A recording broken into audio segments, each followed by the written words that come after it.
within and surrounding Baltimore. Don't ask him about preseason games, oh no. Stuffing things in Griffin Basso. Despite it being on the internet, he can call it what he wants, so Glenn Clark Radio.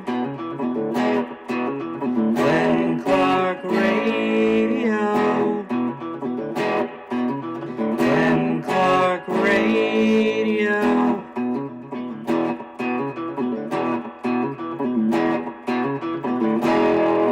Duke sucks. Well, good morning. It is a Wednesday edition of Glenn Clark Radio. I'm Glenn. He's Griffin. We got a lot to do today, obviously. We have not had a chance on this show to react to the news of Buzz Williams officially being hired. So we'll do that. And as you imagine, because I've had 20 hours to react to it in other places, I thought you were like, let's go. Talk about it. Coming up on the program today in a few minutes, our friend Mike DeCourcy from SEC Tony Delk from SEC Network. He's going to join us a little bit later on. Mike DeCourcy, of course, from the Big Ten Network, as well as Sporting News, college basketball analyst. Will check in with us in just a few minutes. Yes, Tony Delk will join us later on in the program. Get his thoughts on Maryland's new basketball coach. And we will pause briefly this morning and talk a little baseball and rules changes because, you know, Steve Johnson and I, we always try to fix sports. So we'll see how Steve Johnson feels about some of the rules changes in football this week. And we'll also talk about the Birds before they get back underway in their series with the Red Sox later on tonight. So all that coming up on the program today. If we have time, I'll try to get the Would You Rather Wednesday scenarios posted as well. It's a long story, but such is life. Look, man, this is a kind of like a Rorschach test, right? Like we exist in a society that, as my friend Chad Dukes, I always rip him off on this, it's goat or trash. That's all we have. All we have is, this is the greatest thing ever, or this sucks. So if you don't say it's the greatest thing ever, then the people who think it sucks think you're agreeing with them. And the people who think it's the greatest thing ever think you're an a-hole. Everything has to be a polar opposite. This is the thing, though, if you're with us on video, right? Like, if this is here and this is here, you're not going to believe this. There's like a whole bunch of room in between those two things. It's crazy how that works. And when I tell people that I'm indifferent towards Maryland's hiring of Buzz Williams, what I get back is, oh, what do you think, he sucks? It's not what I said. This is the reality, as Buzz Williams will be introduced later today at a press conference at the University of Maryland. The reality is Buzz Williams is a mildly successful basketball coach whose greatest success came over a decade ago. He's also, on top of being mildly successful, someone who has a track record of just leaving schools. And as others have pointed out, and maybe Mike DeCourcy can help us on this, for no apparent reason. Like, there's the consensus among the folks that I talk to about why Buzz, because that's one of the things that has been brought up by a few people, is like, why would Buzz Williams want out of Texas A&M? This is the place where you'd assume they had all the money in the world. Well, the reporting would suggest Buzz Williams didn't even attempt to use Maryland to get more money out of Texas A&M. This was never a leverage play. Buzz Williams, apparently since the season's over, has basically disconnected from Texas A&M, which either means that he knew that Kevin Willard was going to Maryland and he was certain that Kevin Plank could get him the Maryland job, or I don't know what. He just didn't seem to want to be at Texas A&M anymore. And the consensus from a couple of people that I've spoken to about this is that he knew he was losing the majority of his roster, and he'd have to go through turnover again. And given the fact that he hasn't really succeeded at Texas A&M, another down season probably would have brought the wrath of that fan base. Now, I don't know how much Texas A&M fans care about basketball, but maybe because they look around at the rest of the SEC and the rest of the SEC is suddenly very good at basketball, they have more interest. I don't know. I don't know why Buzz Williams, again, somebody wants to believe it's because Maryland is just that much better of a job, but the same people that are saying that are telling you that Maryland had to hire Buzz Williams because it's not a very good job. There's a duality of man happening here. Well, why would Buzz Williams want to leave Texas A&M for Maryland? Well, it's just Maryland's just such a desirable job. Okay, well then why did they have to hire someone who hasn't succeeded in over a decade? Well, because they don't have an AD and they don't have it's just a tumultuous time, man. Like, they can't take a risk on someone who may or may not be a program builder. Like, they just got to go with somebody who's steady.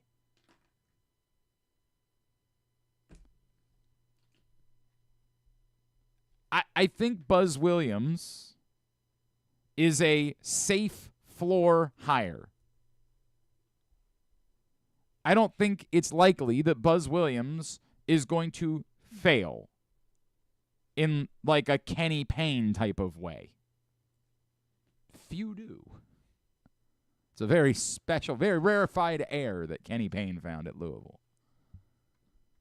I think Buzz Williams is going to be competitive to get your teams into the NCAA tournament and maybe win a game. And, you know, if ever all the chakras are in line, get out of the first weekend.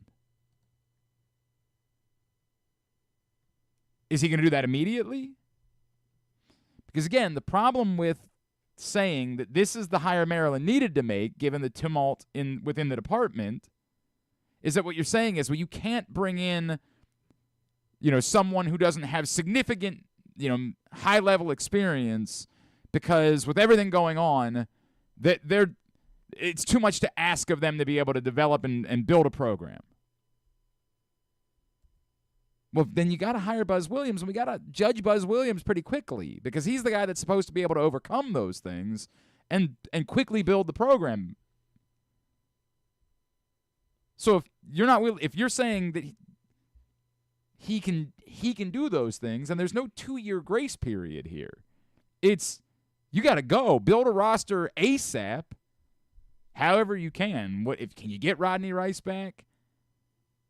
Are there some guys at A&M that you can bring with you? It was mostly a senior-laden roster, but there was, I think, a junior, and I can't remember. I apologize. I don't remember the name. Can you get Christian Jeffrey back in recruiting? Because apparently he was recruiting Christian Jeffrey as well. Are there other Under Armour guys that if Kevin Plank was going to bat for you, Kevin Plank might be able to help you in pushing towards Maryland? Are there other guys within the transfer portal at lower levels that can be your Jacoby Gillespie? Like, that's what this is going to require. Because if the answer is, well, this year's a wash, as Patrick Stevens brought up yesterday, well, then you didn't need to rush to hire the coach.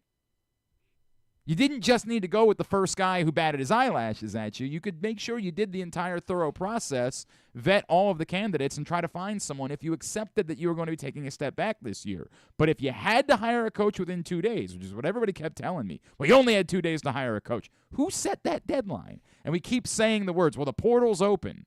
Right, 2 guys in the portal have already transferred. Like, there's over 1,000 players currently still in the portal. I don't think they're all coming off the board today. Maybe I'm wrong. I mean, that would be wild, right? Like, That'd be interesting. today was a day that, I mean, a real bummer for Texas A&M, right, who doesn't have a coach. If today was the day that everyone in the portal decided they were going to commit somewhere. But if that was the problem, was that you had to hire a coach within 2 days, so you had no choice but to go with someone who is proven and has a track record, this was the only choice that you had, then that person has to be able to sustain. My friend Reeta, my co-host last night, she's saying, well, I think Maryland just got to a place where they wanted to be able to sustain the success of reaching a Sweet 16 this year and build off of that. Fine. But then we have to judge the coach by that. And none of this, because this is always what we do. Okay, bro, well, who you hired? I don't know. Of the choices, if it was like the three guys that it appeared to have come down to, Buzz Williams, Chris Collins, and Tony Skinn, there is no question in my mind that I would have hired Tony Skinn. Undoubtedly. And that's not, like, I get that Chris Collins is at a place where it's very difficult to win. And, like, maybe if he was at a different school, he would have had greater success than what he's had. And there is something to be said for having any success at all at Northwestern is noteworthy. Like, I'm not, that again, the best thing you can say about Buzz Williams is he took Virginia Tech to a Sweet 16, and it's like what I talk about with Mike Loxley in football. When I say that, like, winning 7 games with Maryland football is like winning 10 at a real place, I have no problem with somebody saying going to the Sweet 16 at Virginia Tech is like going to the Elite 8 or maybe even the Final Four at a real school. The problem is I don't know if Maryland is one of those places. It's what I keep coming back to. You can look at Buzz Williams' success, however you want to, success, because the other part that is difficult to look at is Buzz Williams' 6 years at Texas A&M. Look, not quite as good as Mark Turgeon's last 6 years at Maryland. Nobody wants to talk about that. But if that's the level, if you're just replicating that, then you got Mark Turgeon. But if the argument would be that if Buzz Williams had that success at Texas A&M, that at a real basketball school, they could elevate that. But as I keep saying, I don't know what evidence we have that would suggest that Maryland is a real basketball school, or a place where the program can elevate the coach instead of the coach needing to elevate the program. And all of that sounds like what I'm saying is this sucks, and I'm not saying that. I pray that Buzz Williams finds wild success at the University of Maryland. But given his track record, I think he's going to need quite a lift to do that. Maybe the petulance of Kevin Willard on the way out the door will burn a fire in that program. We're going to give that guy the middle finger. We're going to throw everything at the next guy and tell and anything he could possibly want. We're going to bend over backwards to show that mother effer we're a real basketball school. You missed out on the hot chick. You left the hot chick for the ugly girl. A pretty woman, Kevin Willard, huh? Yeah. Maybe that'll happen. Because my gut is that's what's required given your coaching hire. And to the point, do I know that Tony Skinn would have succeeded? No idea. But the hope would be that there's a higher ceiling. It's really hard for me to convince myself that someone that we have a significant track record on is someone that still has a higher ceiling. And when we say things like, well, he's got the best resume of any coach that Maryland's ever hired, right? Because he's been coaching longer than most of those guys have. It's not like he's got percent. This isn't a guy that's regularly knocking out Sweet 16 appearances or deep runs in the NCAA tournament. His overall career looks damn similar to the overall coaching career of Mark Turgeon. The only difference being he once won a game in the Sweet 16. But that happened over a decade ago. And in the same way that all of you like to scream at me about how we shouldn't count John Harbaugh winning the Super Bowl because it happened over a decade. It's amazing what we like to defend and what we like to count and what doesn't count and the whole thing. It's been a long time. By the way, if you had hired that guy, if you had gotten Buzz Williams to leave Marquette for Maryland at that time, we would have all said, that's a coup. Because that's someone who appears to be on the trajectory of. But the problem is that trajectory hasn't continued. That level of success hasn't been sustained. He has in the last decade, he's made the exact same number of Sweet 16s as both Kevin Willard and Mark Turgeon, which is why a lot of the fan base feels like it's more of the same. That will be determined. That will be proven. A lot of people really like Buzz Williams. Some of his former players. We caught up with Seth Allen last night, the former Terp, who played at Virginia Tech over on 105.7 The Fan, and he raved. Seth Allen played at Maryland, and then when Maryland left for the Big Ten, he wanted to stay in the ACC. He transferred to Virginia Tech, and he raved about Buzz Williams. Good. A lot of his players feel like a real personal connection. He's a deeply religious person. You've probably seen some of the clips floating around on social media today. Like, he's a very thoughtful person. He did a bit this year when he played a game at Missouri where, like, he, in the press conference, like, told the student journalists that he wanted to offer them some advice about their career, and it was very thoughtful advice. There's a lot. I'm sure, he'll present himself well at a press conference today. There are questions about his sort of Texas personality in a place like Maryland. I think those are real questions to ask. And somebody would say, well, Virginia Tech's not that far away from, the DMV. Like, he was a fit there, and he was. Again, he got to a Sweet 16 at Virginia Tech. Like, Virginia Tech, that is a real accomplishment. That's the thing that I would hang on the banner. If I was trying to sell Buzz Williams, I'd forget all the stuff from a decade ago and say, the thing that he did this year is a thing that almost no other coach can do. It's the best argument that I would make for him. But this isn't an area, I would still say that in Blacksburg, deeply religious plays. It plays a little bit less. Not to say there's any problem with religion. Lord knows if Drew Forrester was here, he would be raving about Buzz Williams. There are plenty of religious people within the state of Maryland that would be very happy that Buzz Williams is religious. But using that as the selling point is quite different here than it would have been in Texas or even at Virginia Tech. Doesn't mean I think it's going to be a negative by any stretch of the imagination. A lot. This is organized sports that we're talking about. There's a lot of intertwining between sports and religion. But I'm neutral. Okay. That's what it is. Because it feels like this keeps Maryland basketball more in like a state of limbo, I guess. It feels like it keeps Maryland basketball at a place where there's a floor, where you feel like they're not gonna embarrass themselves. I don't think Buzz Williams will possibly be Kenny Payne. I just have nothing that says to me that Buzz Williams is the guy that's going to elevate Maryland to a place of being a championship contender. But a lot of that has to do with my feelings about Maryland. Because at some schools, I would believe that a lot of coaches that you could bring in would be... I would tell you that I think that Kevin Willard is a good enough coach that given Villanova's commitment to basketball, he will have a chance. Will he? I don't know. But I believe that that's a hire that you make that gives you a chance of winning a championship. I can't say the same thing about Buzz Williams at Maryland. Now, I get it. Somebody would say, well, who is? That's the problem. What I'm telling you is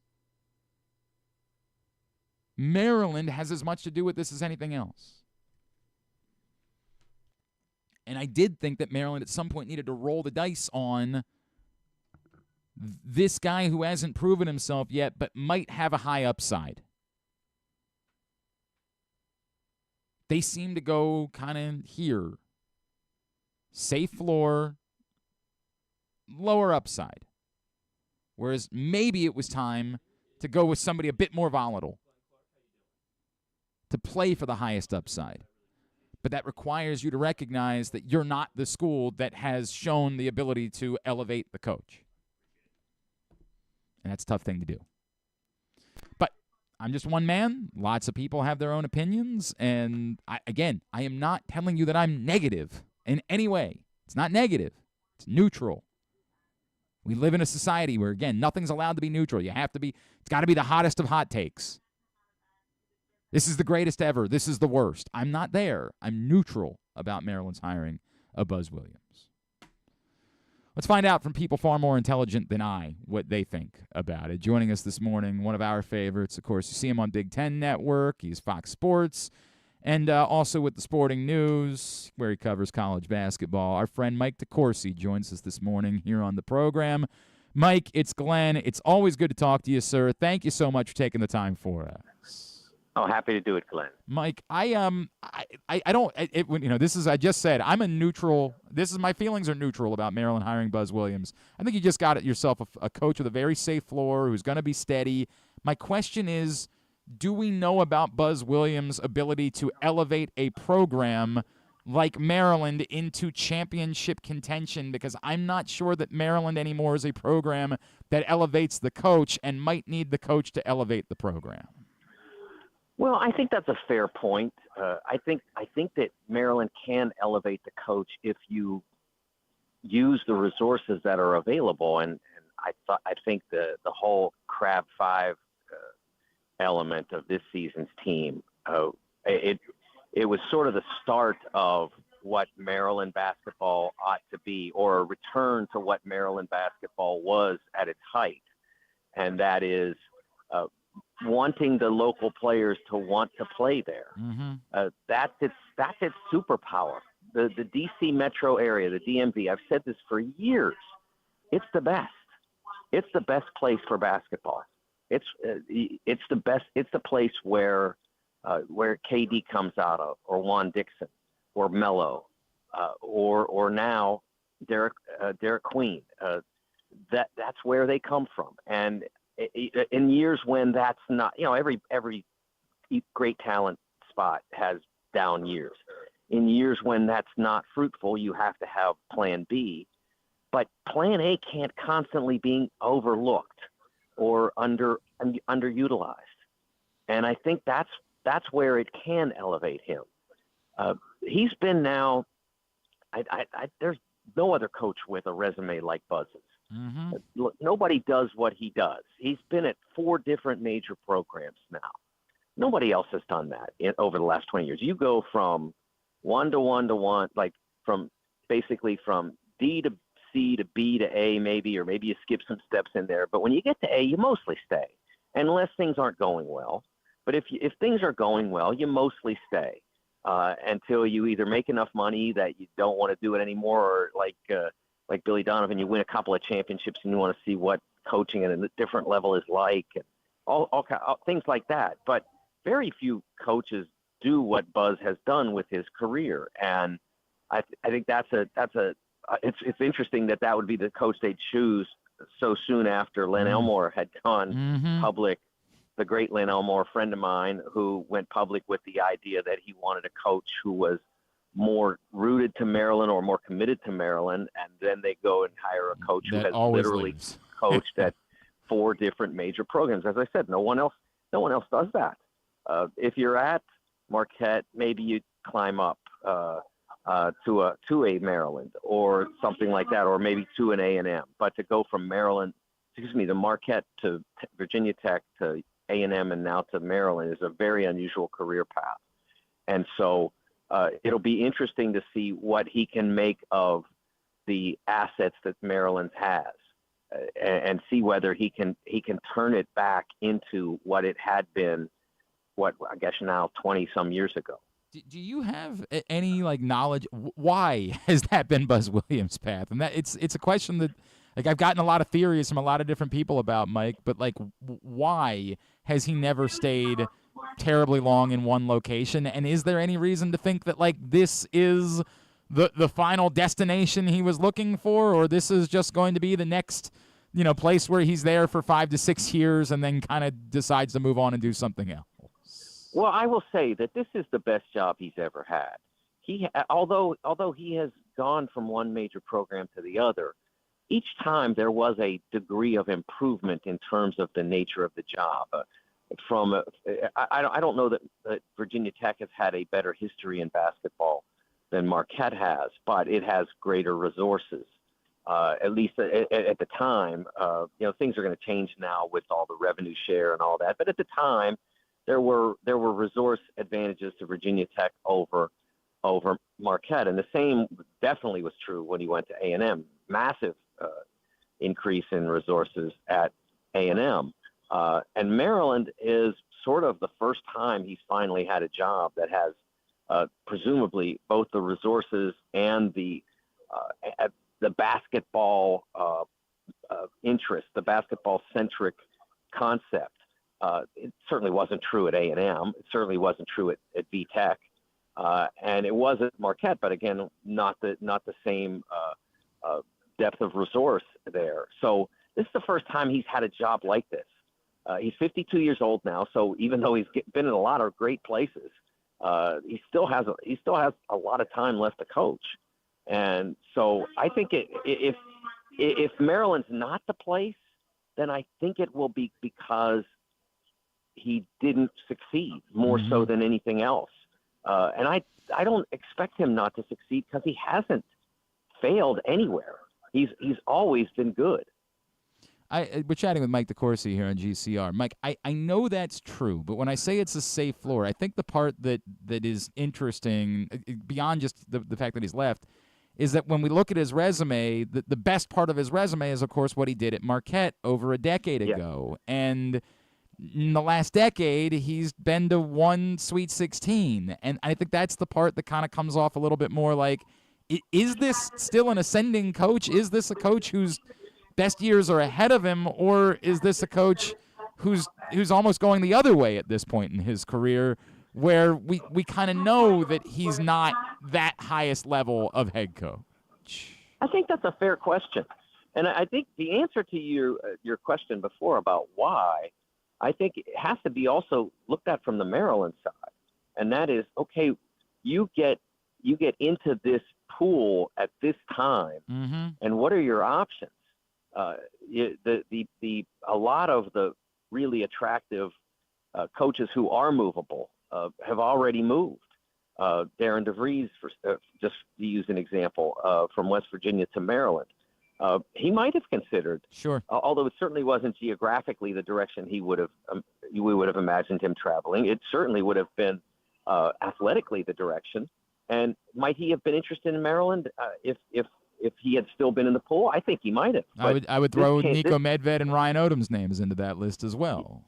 Yeah, I think Ryan especially because he has he has great roots in the whole Atlantic Coast area, and his time at UMBC gave him a great insight into the market there. So absolutely, he would be a great example, and that's not available to them. So what else is? And I saw Dwayne Simpkins as a possibility, and I think Dwayne's going to be really good. And just the timing wasn't ideal. He hasn't been there in that position long enough. I think he's shown he's really capable, but it's a big leap sometimes for both the coach and the program when the experience in terms of being a head coach is not profound. So I think that was problematic, and the same for Tony Skinn, who I think is going to be wonderful. I think he's going to be fantastic. But I thought that Tony made the right move in saying, okay, you're going to re-up me, extend me at GW. Great, I'm in, because he's not ready to move on. He needs to keep doing this and showing he's successful before he steps forward and takes on all the greater pressures of coaching at a place like Maryland or any of the other major programs. So I think that was a problem for Maryland when they looked at this. And there is a safeness in hiring Buzz because you're going to put out there a respectable program that's going to compete, that's going to be successful. Whether it's going to be exceptional, again, I think that comes down to getting the Derek Queens and then making sure that you don't get in their way. And I don't think Buzz has ever been that kind of coach that gets in the way of exceptional talent. You go back to when he had Crowder and Jimmy Butler, sure, and gradually built them along, and then all of a sudden, they're in the Sweet 16, Elite Eight as a program, and you're like, okay, that you can see what he's capable of doing. Hopefully there's a lot more of that talent coming. And I feel like this almost becomes like a moment for a reflection moment or an inflection period for Maryland, where is what happened in the final weeks with Kevin Willard the thing that spurs them to say, we're going to show you, like, now we're going to like really go and invest and go hardcore, and the next coach is going to get all the benefits of that? Or is this just what Maryland is, which is a program that says, hey, we can't de-emphasize football. We're terrified of being left out of the Big Ten or the ultimate super conference. So this is the way it's going to be. Even if we're supposed to be a basketball school, we've got to emphasize football. And we're still going to be an academic-first school, and we're still not going to really help you in trying to get kids in. That, like, I think that it's an inflection point for Maryland as much as it is for Buzz Williams to me. I hope nobody's making any decisions truly based on the super conference thing, because I still believe that that's a fantasy. It's as much of a fantasy as as was presented 10 years ago when we were going to have 4 16-team conferences. Remember that one, Glenn? Yeah, but we'll have. Okay, but how far away are we from that? Well, I mean, but no, their idea was it would be all rigid and conformative, and it's not. We have grown. They're all over larger, the country, yeah. But it's not about that. It's about the conferences are larger because there were available schools that they thought would add value. It's not. There's not any sort of order to this in the sense that they were proposing. Look, here's why the super conference thing is a terrible idea, and I hope we never see it. Because right now, I'm just going to throw out a rough number because I haven't never done the math. But there's about 75 major programs now, somewhere in there, in basketball. And then I guess if you take out the Big East, I guess it's about 65 or so playing football. Mm-hmm. Okay, so they represent the entire country, coast to coast, up and down. If you take out half of them, are you telling me that the schools you kick out, the fans of those schools, are going to just say, okay, now I'll watch Alabama? No, they're going to say, you kicked me out of the club. I'm never watching this stuff again. And that's you are diminishing your own market. That's why I don't think this ever really comes to fruition.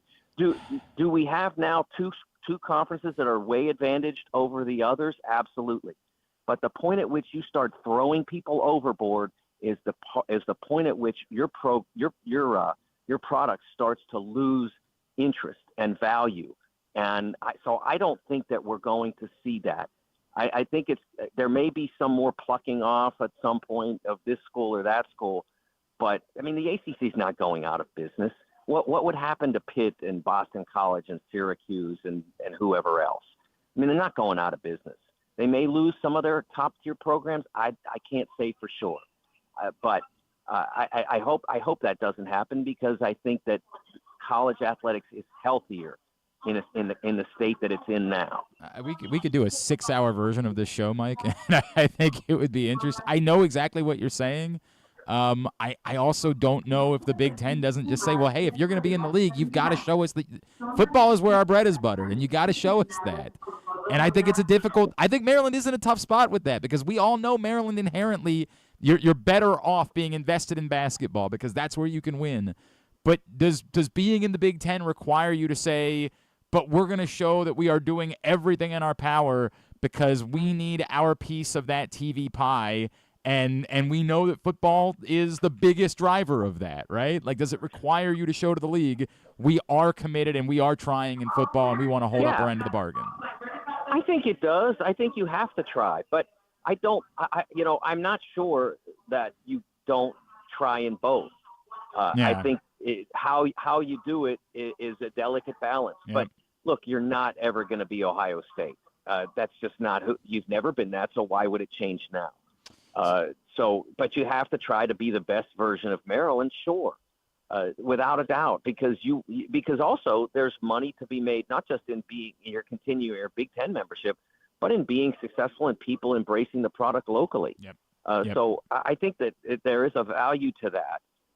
But I do think that there has to be some way for schools that are in this circumstance, and that's almost all of them, I mean, because they all want to be good at basketball as well, and women's basketball and some other sports as well as football. So there has to be a way. And honestly, Glenn, the rev share dollars are going to be a part of it, no doubt. But I just can't see that name, image, and likeness is going away in the form that it exists now. I just can't see it going away, because if somebody tries to write that out, it's going to wind up in court and they're going to lose again. The NCAA and whoever tries to enforce that concept is going to lose again. They're really good at that. You try to take away what they have, and they're going to fight for it. Yep, no doubt. Boy, the NCAA is good at losing these things. That's the best thing they do. Mike, are you on your way to San Antonio? Is that what I hear in the background? Yeah, I was originally supposed to go through Chicago, and I wouldn't have been able to talk to you. So serendipitous that I got rerouted through Newark. Thank you to United or whatever the airline is that you're flying for making that happen. Shout out them. TSN Mike, of course, is how you follow him. Sporting news, and we'll be. I guess there's no Big Ten. Where are we are we seeing you at all this weekend, Mike? Are you doing any TV? No, I don't think so. Okay.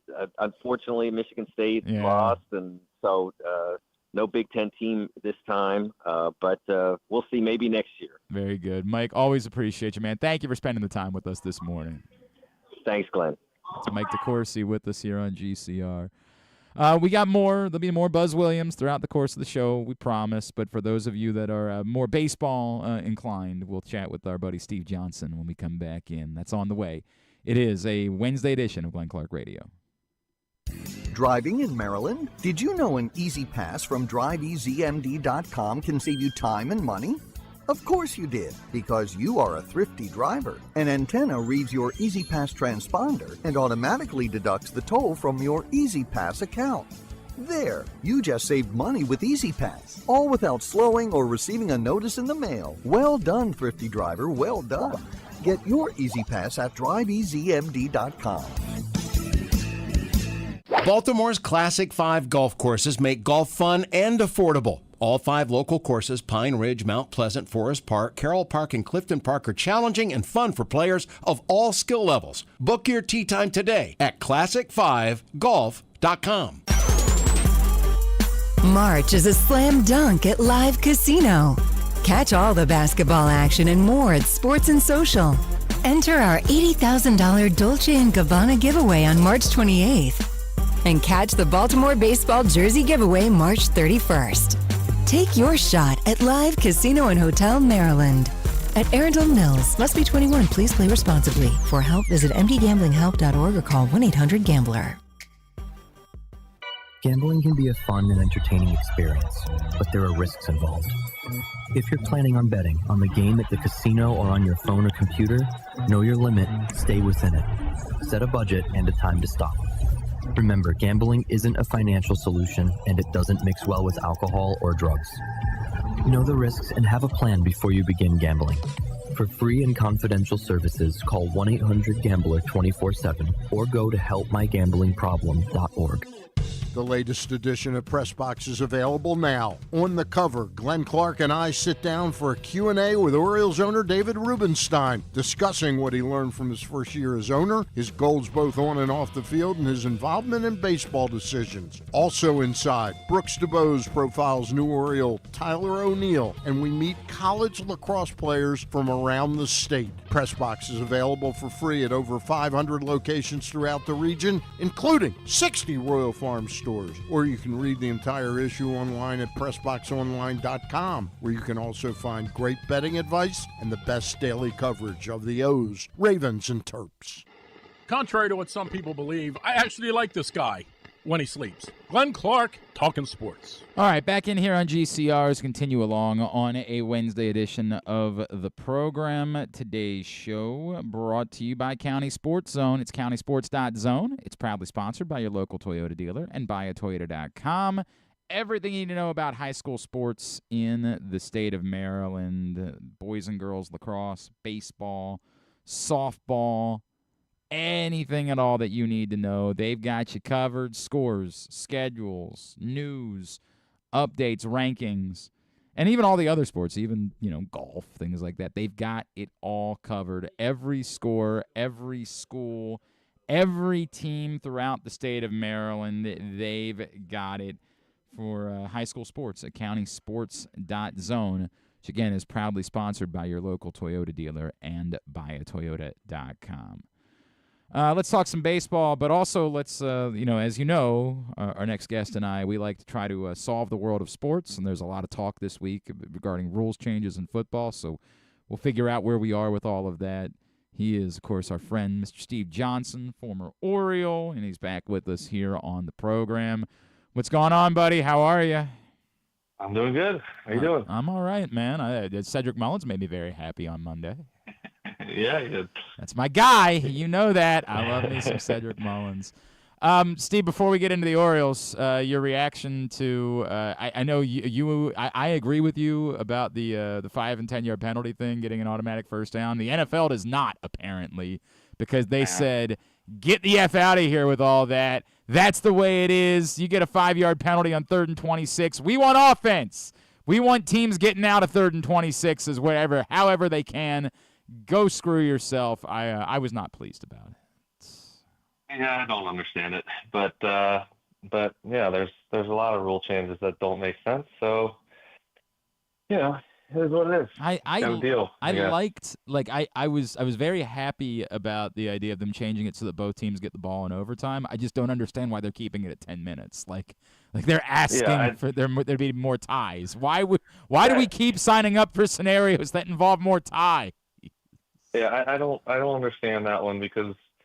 I get both teams wanting the ball, but if one team holds the ball for 8 minutes and then kicks a field goal, I mean, that was kind of as much as it was good. Now you have the other team trying to take timeouts to to continue to get the ball back. So it's just an eventual way where they're just going to eventually make it 15 minutes. They're just going to make us deal with the few times that it happens. Oh, that team didn't get to get a full drive, because they lost a coin flip. So. That just doesn't make sense. I don't get it. It's nonsense. Again, I get it. You've changed the rules. This is an offense-driven league, so I understand why both teams have to have the ball. And you know that both teams have the ball because you do it in the postseason. Like, when you know the games matter the most, you're like, wait, we got to have the real rules for then. So do the real rules all the time. But or if both teams get the ball once and they both suck, and then the other team gets the ball first after both teams sucked, now that team gets to just run the clock out. Right, and end the game. And that, by the way, that is the fascinating part to me about this is, would you rather have the ball first or second now in overtime? Because of exactly what you just said. Like, if you have the ball second, now you have the ability to know what the other team did. You could choose to go for 2. If they scored a touchdown, you score a touchdown. You can go for 2 to try to win it. But you just don't have the time. They're not guaranteed any time. So does that mean that you have to stick around? You have to stick to being the first team that has the ball in overtime? I would think, but at the same time, because it's just I don't get it. This is why it should be 15 minutes. I don't get it why it is that way. It's one thing if it could end in a tie. It's another thing if it's in the playoffs. It's obviously not going to end. Yeah, the game's going to go as long as it needs, right? Yeah. Right. What about where are you with the tush push thing? Because apparently they're very split on this. A hung jury in the NFL. It'd be one thing if it worked for every team, and it really hasn't. I think that it's a couple teams have a good idea on how to do it, but even the Bills with Josh Allen, they tried it in big spots, and I guess you could be where the spot was, but they weren't super successful. And the Eagles have a decent way to do it, so I don't necessarily think that it should be banned. But I liked Mike Vrabel's comment on everything the other day. He's like, "Well, I don't." Lamar Jackson's really hard to tackle. Do we ban him? Do we just ban him running? Right. So it'd be one thing if everyone was able to do it, but not everyone's able to do it as successful as they are. So it just doesn't make sense to just kind of say, hey, we're not going to do that anymore. Yeah, I mean, it really does come off like saying, well, Shohei Ohtani's the only guy that's able to hit and pitch. Well, we can't have that. That's not fair. It's not fair to all these other guys, right? Steve Johnson wasn't able to do that, so we can't let this guy do it. You know what I mean? Like, it's nonsense. Right. The argument the hip argument is that, well, if you actually watch, they're all false starts. Well, then tell the officials to call it. Like, if they actually are, How about instead of banning the play, you get with the officials and say, you got to pay closer attention to this and call the false starts, because if they are, I'm all for it being enforced. Yeah, but I mean, they can't get false starts down as it is. I mean, that's some teams are. I mean, look at the Ravens' first game. They were called for every false start or illegal formation, ever, and then it was never called like that again. And then the league got together and was like, yeah, that kind of looked bad. Maybe we don't do that anymore. Maybe we limit it and just go back to being okay with illegal formations. Fix the officiating. Don't ban the play. This is nonsense. We are in agreement on that one. All right. Here's my concern. Lot to like about the first 5 games of the season, Steve Johnson. My concern is that until you get Grayson Rodriguez back, you've got an innings problem. And I think that Kyle Gibson can help you with that, but particularly with Albert Suarez hurt right now, I know that we don't really think about this until deeper into the season. We don't expect guys to get tired, but I am if Charlie Morton's not giving you 6 innings every time out, I'm not really sure what he's here for. I think if he gets roughed up, you got to let him get his ass kicked. I'm nervous about the innings situation for this team already in this season. Yeah, I mean, I can understand it, but I think that the first week of the season is always just tough. No one's stretched out.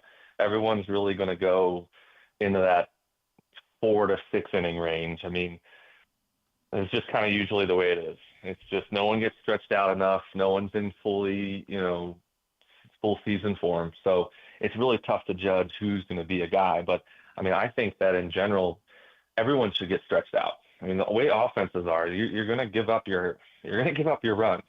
But with the offense that the Orioles have, like, you always really have a chance to do the same to their starter. So just if you start letting guys go deeper, just let them kind of take their lumps, but also you can give up 4 or 5 early and still go 6, still go 7. And I think that baseball really has to do that more with their starters so that you end up with bullpens that are able to do their job. But when the bullpen has to cover 5 innings every game, I mean, every team's doing it, but it makes it really hard to be a reliable bullpen.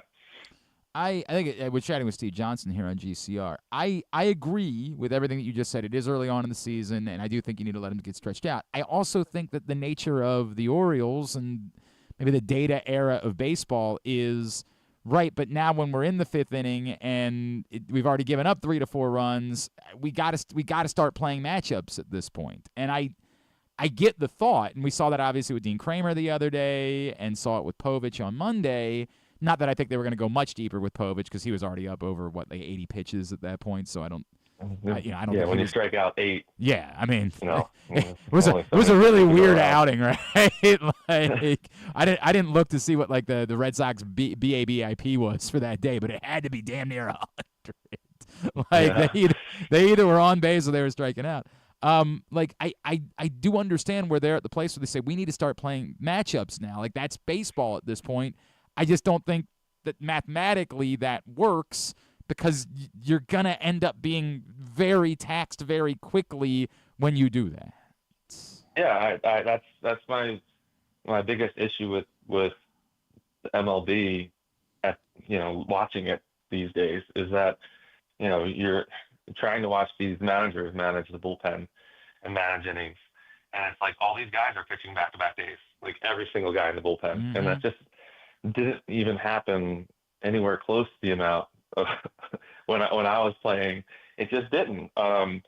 Guys went longer, or at least 2 guys in the rotation were able to go longer on a regular basis. So you kind of always, unless they had a bad day, you kind of knew you were getting what you're getting. And every now and then, you have to get through 6 innings because someone got hurt or someone got crushed that day. But it's just now it's like, okay, that guy's cruising, and we still take him out in the 5th inning, or we still take him out in the 6th inning. It's like, just try and let him go, because you don't know. Do you need that guy to pitch? I know they brought in some guys back-to-back days, and I'm like, he just pitched yesterday, and he had a good day yesterday, and now he's walking the guy, and then they're immediately warming someone else up. And I'm like, well, if you're immediately going to warm him up, if he started to look like he wasn't going to have a good day, why'd you bring him in the first place? That's kind of my thing when I'm looking at it. And I don't know, I'm been away for a bit and don't have the analytics that, that we're really kind of surrounded with now. But it just doesn't make sense sometimes that you're going to bring a guy in for a back-to-back, and then as soon as he starts walking the first guy, you're warming someone else up that didn't pitch yesterday. I'm like, why not just bring the guy who didn't pitch yesterday in first? Right. And then you can have that guy saved, because once he pitches 2 days in a row, he's toast. That's what I don't understand. And when you're doing that for 162 games, it's like every day you're getting 6 pitchers, 7 pitchers into the game. It's just like that kills the bullpen overall. And it's like you want a fresh bullpen. So I don't know. I'd love for the starters just to be able to go deeper on a regular basis, even if it doesn't necessarily work out every time. Because I feel like over the course of the season, you're saving your bullets with your bullpen, and you have a fresher bullpen, which hopefully gets better results on a regular basis. And to me, that the only one that was egregious over the first trip through the rotation was Morton. And I get it. Like he only pitched like 7 innings in the spring. And my first question would be, why? Like, why was that the case? But he's got to. Charlie Morton, I don't think we can talk ourselves into him finding the fountain of youth and being Charlie Morton again. He's got to be the guy that eats innings for you, particularly if you're going to soft pedal Sagano and Povich, which I understand. Like, I understand with those guys why you want to do that. Morton's the one that, like, dude, if you're getting your ass kicked through 3 innings and you're going to have to eat it, man. Like, you have to be the one that's getting us through 6 innings every time you pitch unless you get hurt. Yeah, and I think he can be that guy. I think mainly it was due to probably a pitch count thing in terms of how many innings he got in spring, trying to make him work through the course of the year, not day one. Right. And I think that earlier in the year you're going to be fresher with a bullpen, but that doesn't last too long. But on a regular basis, I see guys and I'm like, they're cruising. And yes, the matchup makes sense to bring maybe a guy in, but I'm like, it also makes sense to maybe steal another inning out of it. Mm-hmm.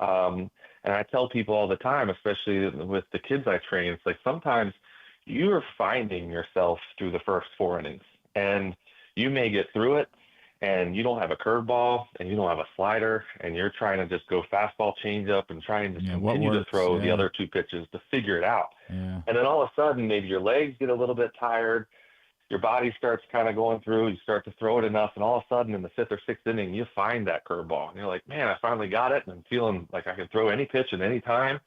And then you're at 95 pitches, and they take you out. Right. And you're like, I was just feeling like this whole time I've been searching for it. I just found it. Yeah, my velocity might be down a mile or 2 just from being at 95 pitches, but for the most part, I'm feeling the best and throwing the best I am right now, and now I'm getting taken out.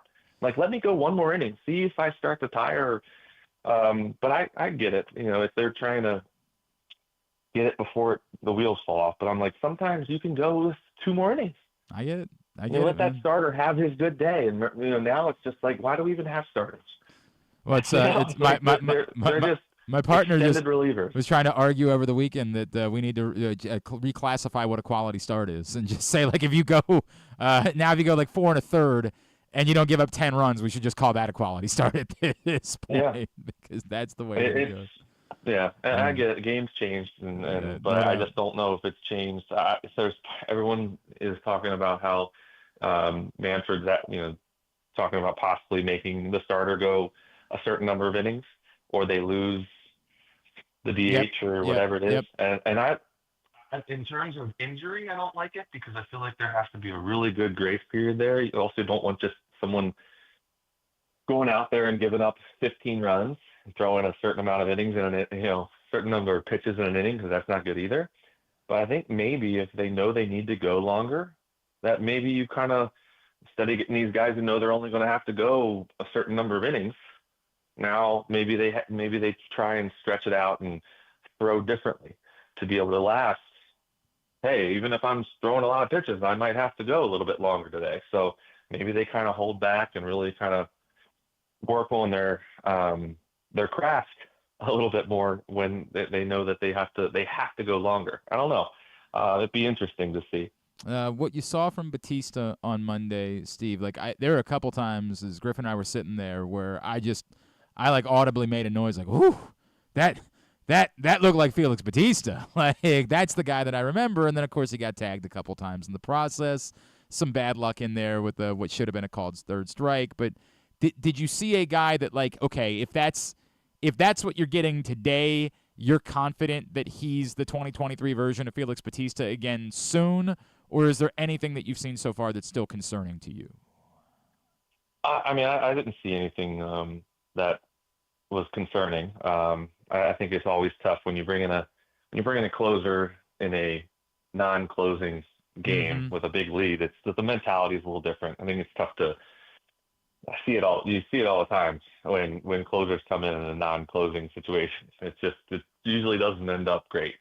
But in terms of his stuff, I mean, his stuff's been there, and it was good to see. Obviously, it didn't go his way in terms of what he gave up, but it was good. I think he'll be fine. There's going to be some growing pains just from kind of being a little rusty, but for the most part, you know, I thought he looked good. But I also kind of wanted to remind people, I was like, he does that as it is. Like he has a couple walks, he has a couple hits, and then he bears down and strikes out the side. Like that's how he kind of always has been. He'll have his games where he just absolutely dominates, no one gets on base, but like you're going to have those games where, you know, it's very similar to last year at times. It's just Bautista has better stuff, so he's able to like really kind of get that extra out when needed, or that extra strikeout, which is what we were kind of missing as an Oriole team last year. There is no doubt about that. All right, I'm a client. My son's been up. We haven't even had the conversation about whether he's actually making progress or not.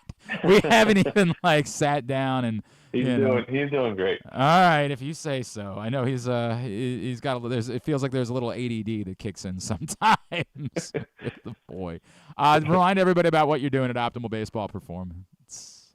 Just helping younger baseball players get a little bit better out in Bel Air, at Optimal Baseball Performance. Reach out. We'll hopefully have some fun with anyone that wants to come up. OptimalBaseball.com is the website for you to find out more. And I promise you it's done wonders. We'll see, because the season hasn't started yet, how it actually translates. But his confidence, it's through the roof. And he loves being up there. And when I was his age, I didn't love practicing anything. I just didn't. It didn't do it for me, but he loves it. There is never a complaint. There's never it's always, he's very excited about getting up there. So I will see you tomorrow. Always appreciate you, buddy. Thanks for hopping on with us this morning. Yeah, thanks for having me. Steve Johnson, former Oriole, with us here on GCR. All right, we're going to do some more about Buzz Williams. Still to come today, Tony Delk is going to join us. And if you missed last night, Seth Allen joined Reeta and I. We're going to get that to you here in hour number 2. So that's on the way. It is a Wednesday edition of Glenn Clark Radio. March is a slam dunk at Live Casino. Catch all the basketball action and more at Sports and Social. Enter our $80,000 Dolce & Gabbana giveaway on March 28th. And catch the Baltimore baseball jersey giveaway March 31st. Take your shot at Live Casino and Hotel Maryland. At Arundel Mills, must be 21. Please play responsibly. For help, visit mdgamblinghelp.org or call 1-800-GAMBLER. Driving in Maryland? Did you know an Easy Pass from DriveEasyMD.com can save you time and money? Of course you did, because you are a thrifty driver. An antenna reads your Easy Pass transponder and automatically deducts the toll from your Easy Pass account. Learn more at DriveEasyMD.com.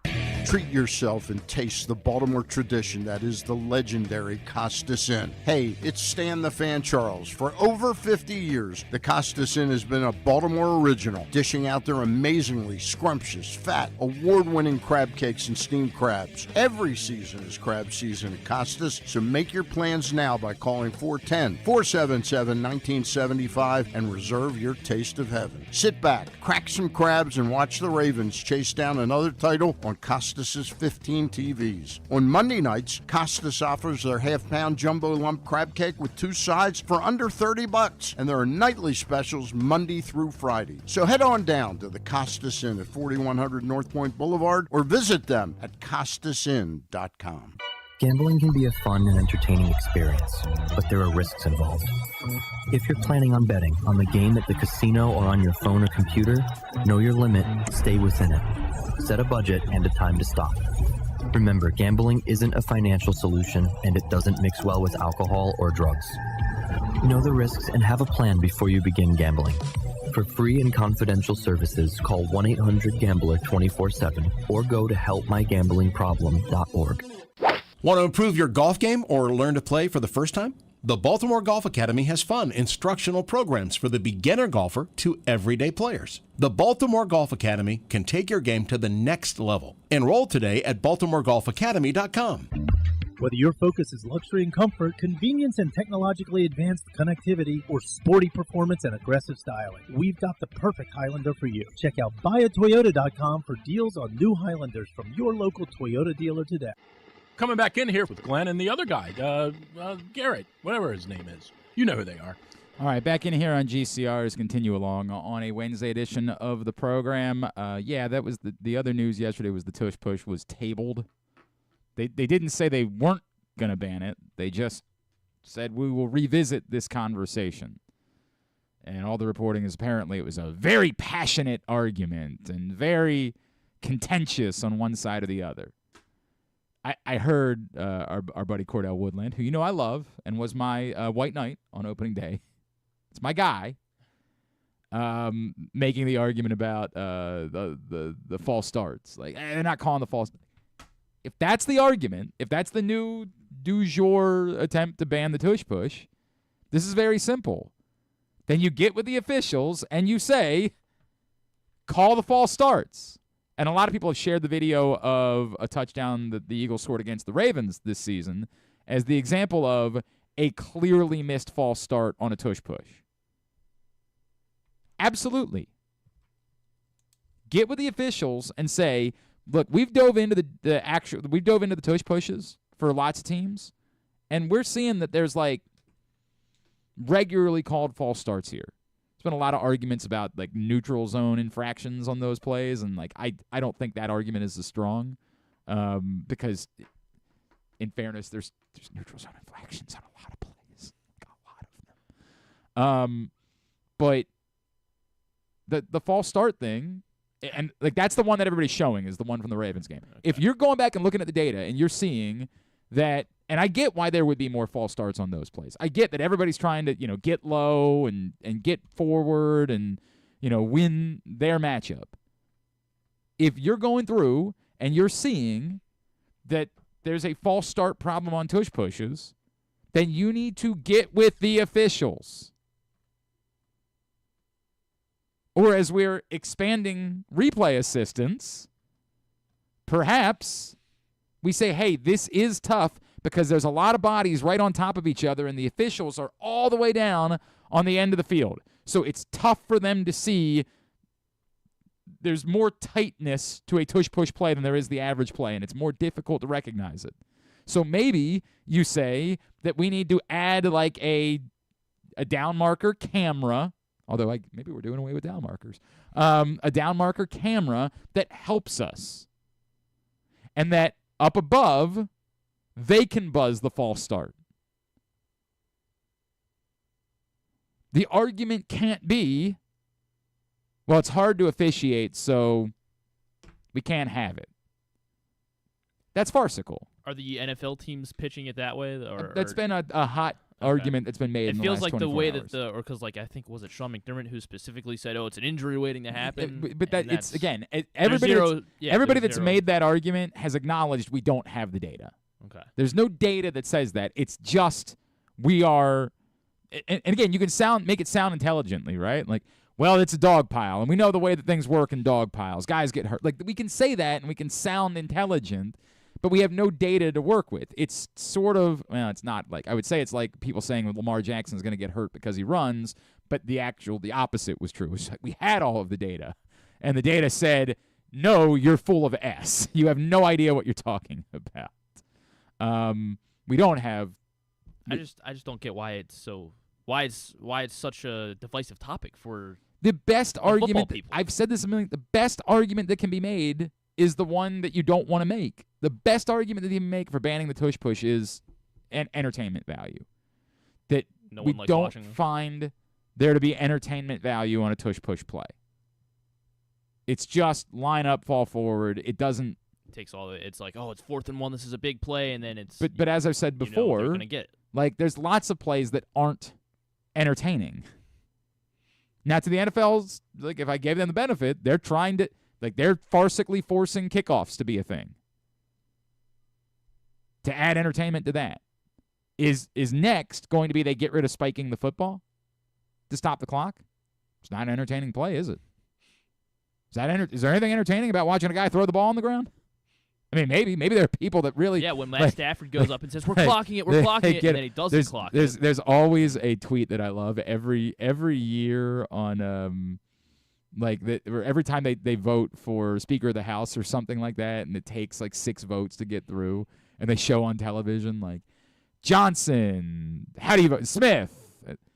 There's a tweet that came out years ago that people reshare, and it says something like, "Guy who gets off on hearing names being read." What a day.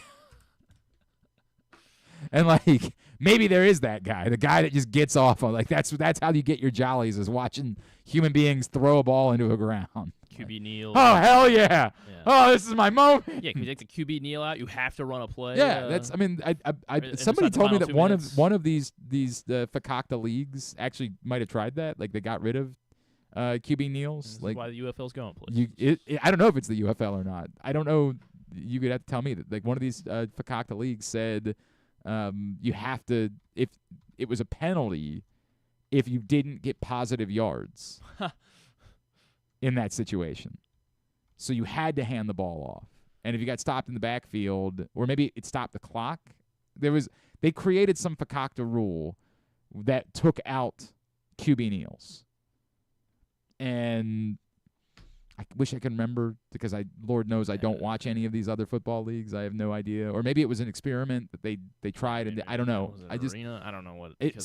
This was maybe it was. I feel like football? I would have known if it was UFL. Oh yeah, because you're locked in. See Puka's brothers? No, I sure didn't. Tearing it up. Great.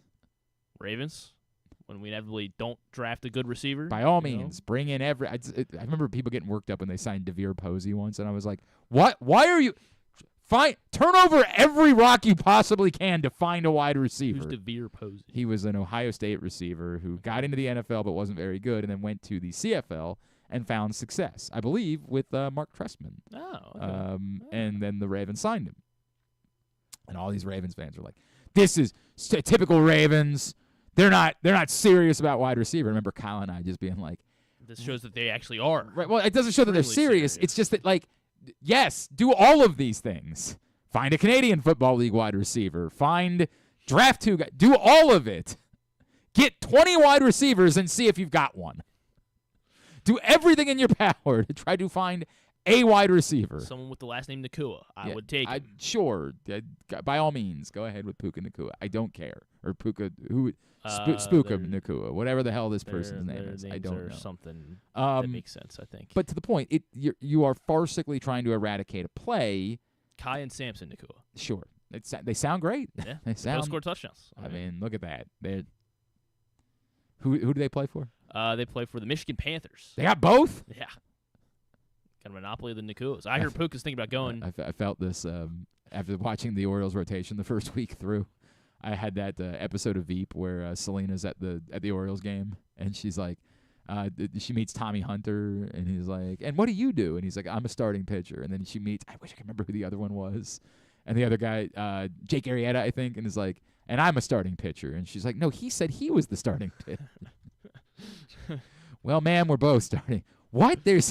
How can there be more than one? And I was like, she would love this Orioles team. They have one starting pitcher. This would be her team. If only we could get Selena Meyer to the Orioles game to meet this group because she wouldn't be confused. They only have one. We're good here. I don't know how that just came up. Oh, the Nakua thing. They got both? Michigan got both? Yeah. The hell is the rest of the what are the San Antonio Brahmas doing exactly? I don't know. What the hell's going on there? I Brahmas, question the leadership. They do have they've got Mr. Destroying though, the kicker. Who? Destroying. What is that? He's the is it the name? Is this an actual person's name? Yeah, no, it's not his real Okay, name. what It's is not it? like his God-given name, but Okay. he's like a social media kicker, and now he was a big deal last year, and then he got hurt like in week 2 last So year. you're doing the bit where you're trying to figure out if there's a Justin Tucker. There's a who's the kid in Detroit? Bates. There's another Josh Bates. Yeah, Is that yeah. his name? But this That guy he was. found I in mean, the he was UFL? already kind of a thing though before like last season. But again, he got hurt like in week 2, so no one really like got a chance to watch him. He does like I don't know trick shot kicks maybe. Is that what it is? Donald Destroying. De La Haye is his name. I don't care about destroying. That's not going to be a thing you're about for me. to. So no, I'll care about if the guy's a kicker. You will. If you say so. If he can actually kick. No, the Brahmas have Anthony McFarland. Yeah. Former Terp, not related to Anthony Booger McFarland, despite the fact that everyone seems to think so. Well, we're sure. No, he is not. No relation. Anyway. Well, they got a heck of a QB room. Kellen Mond, Kevin Hogan. I really regret bringing up the UFL because now Griffin is going to pretend. Brad Wing is their This is the other thing too. Griffin's not watching the UFL. Well, it's not. He's a fraud. He's a liar. No. He once does not actually care over about the UFL whatsoever. I mean, he's just trying to portray that he does because he knows that I call people out for pretending to give a rat's ass about the UFL. And there's no college basketball on a Saturday. I'm for sure watching. You know, the Orioles play on Saturdays. Yeah, but they usually play at a different time. Sometimes they play at night, yes. They always play on Friday nights, and the UFL now has a game every Friday night. You're never going to be watching on the Friday night game. That'll never happen. There's sometimes rainouts. Mm-hmm. Sure. And if there's a rainout, you know where I am? Yeah.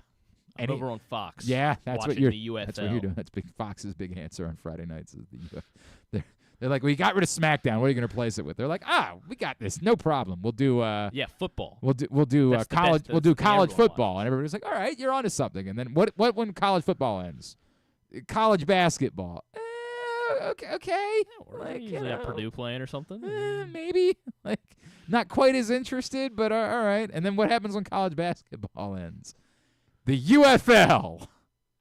So nothing. They nailed it. Nothing is what you're saying. What happens when the UFL ends? People go outside, I guess. I don't know. Maybe because they were doing like a Thursday night baseball game last summer. Maybe they shift that to Friday nights until that'd be a really weird time period to do Friday night baseball from. Would that be June to August? August, yeah. It seems like an odd. Well, is it not odd to do it at Thursday night either? I don't know. Yeah, I mean, I guess. Or maybe in September they move it back to they do sports on Thursday and Friday. I don't know. They were definitely doing a Thursday night late season baseball game. Yeah. I remember the Orioles being on that a couple of times. But I thought that was typically like post All-Star break through the end of the season. Like FS1 too, wasn't it? No, I think it was typically on Fox? It was typically on Fox. And that's it's in part because they usually do a Saturday night baseball game, but now that they're invested in college football, they can't do. So like late in the season, they can't have so September they can't do it. A Saturday night. So I don't know. All right. Last night we were over on 105.7 The Fan, Reeta and I, and we had the opportunity to catch up with someone who's probably the person that would be the best authority to discuss the fact that Buzz Williams is now the coach at the University of Maryland, because this person played at Maryland and then transferred to Virginia Tech and played for Buzz Williams. So this is courtesy of 105.7 The Fan from last night. Reeta and I catching up with former Terp Seth Allen to find out a little bit more about Maryland's new head coach, Buzz Williams. We'll give a listen to this right here on GCR. Glenn Clark and Reeta Hubbard on Sports Radio 105.7 The Fan.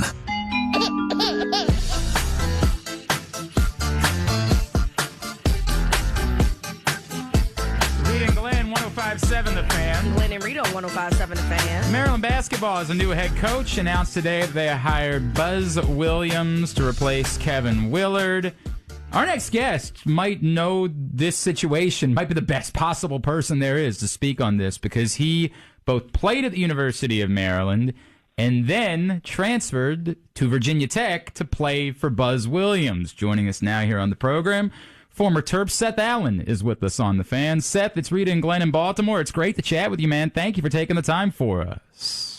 Oh, thanks for having me. Absolutely. How's everybody doing? Good, thank you. We're doing good. We're fired up to learn about the new coach. And now, don't get on here and tell him I'm lies. not to learn. I'm fired up to talk to Seth is what I said. Okay. Because Seth, let me tell you, okay? I want to... Whoa. I'm going to tell him. I'm telling. Seth, before you came on here, he just said, ugh. I'm mad. That's what I said. He said he meh about I'm it. Mad about it. He said he meh about it. So, your job here, Seth, is to try to tell Glenn why being meh is not the best approach and why this could potentially be a great hire here for Maryland.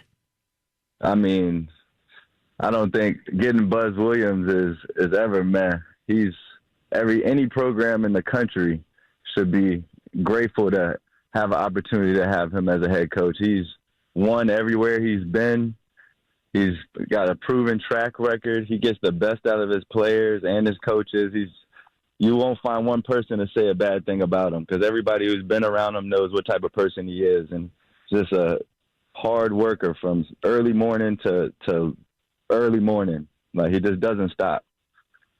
Talk about your time with Williams when you were at Virginia Tech. What is it that, like, he instilled in your team or you personally that made you, want to fight for Williams? Well, when I went to Virginia Tech, when I left Maryland was leaving the Big Ten. So a big part of me wanting to go to Virginia Tech was that they were in the ACC, and they were last in the ACC for, I think, 3 or 4 years in a row. And we had the biggest ACC turnaround in ACC history. We went to the tournament for the first time in like 20 years. And, I mean, that's just what he does. I mean, he breaks records, and he's super humble. He'll never, kind of wave his tail at anybody. He's super grateful Christian man. Like, I mean, literally the best role model you can have as a head coach. He is former Terp Seth Allen. He's with us on The Fan talking about new Maryland coach Buzz Williams.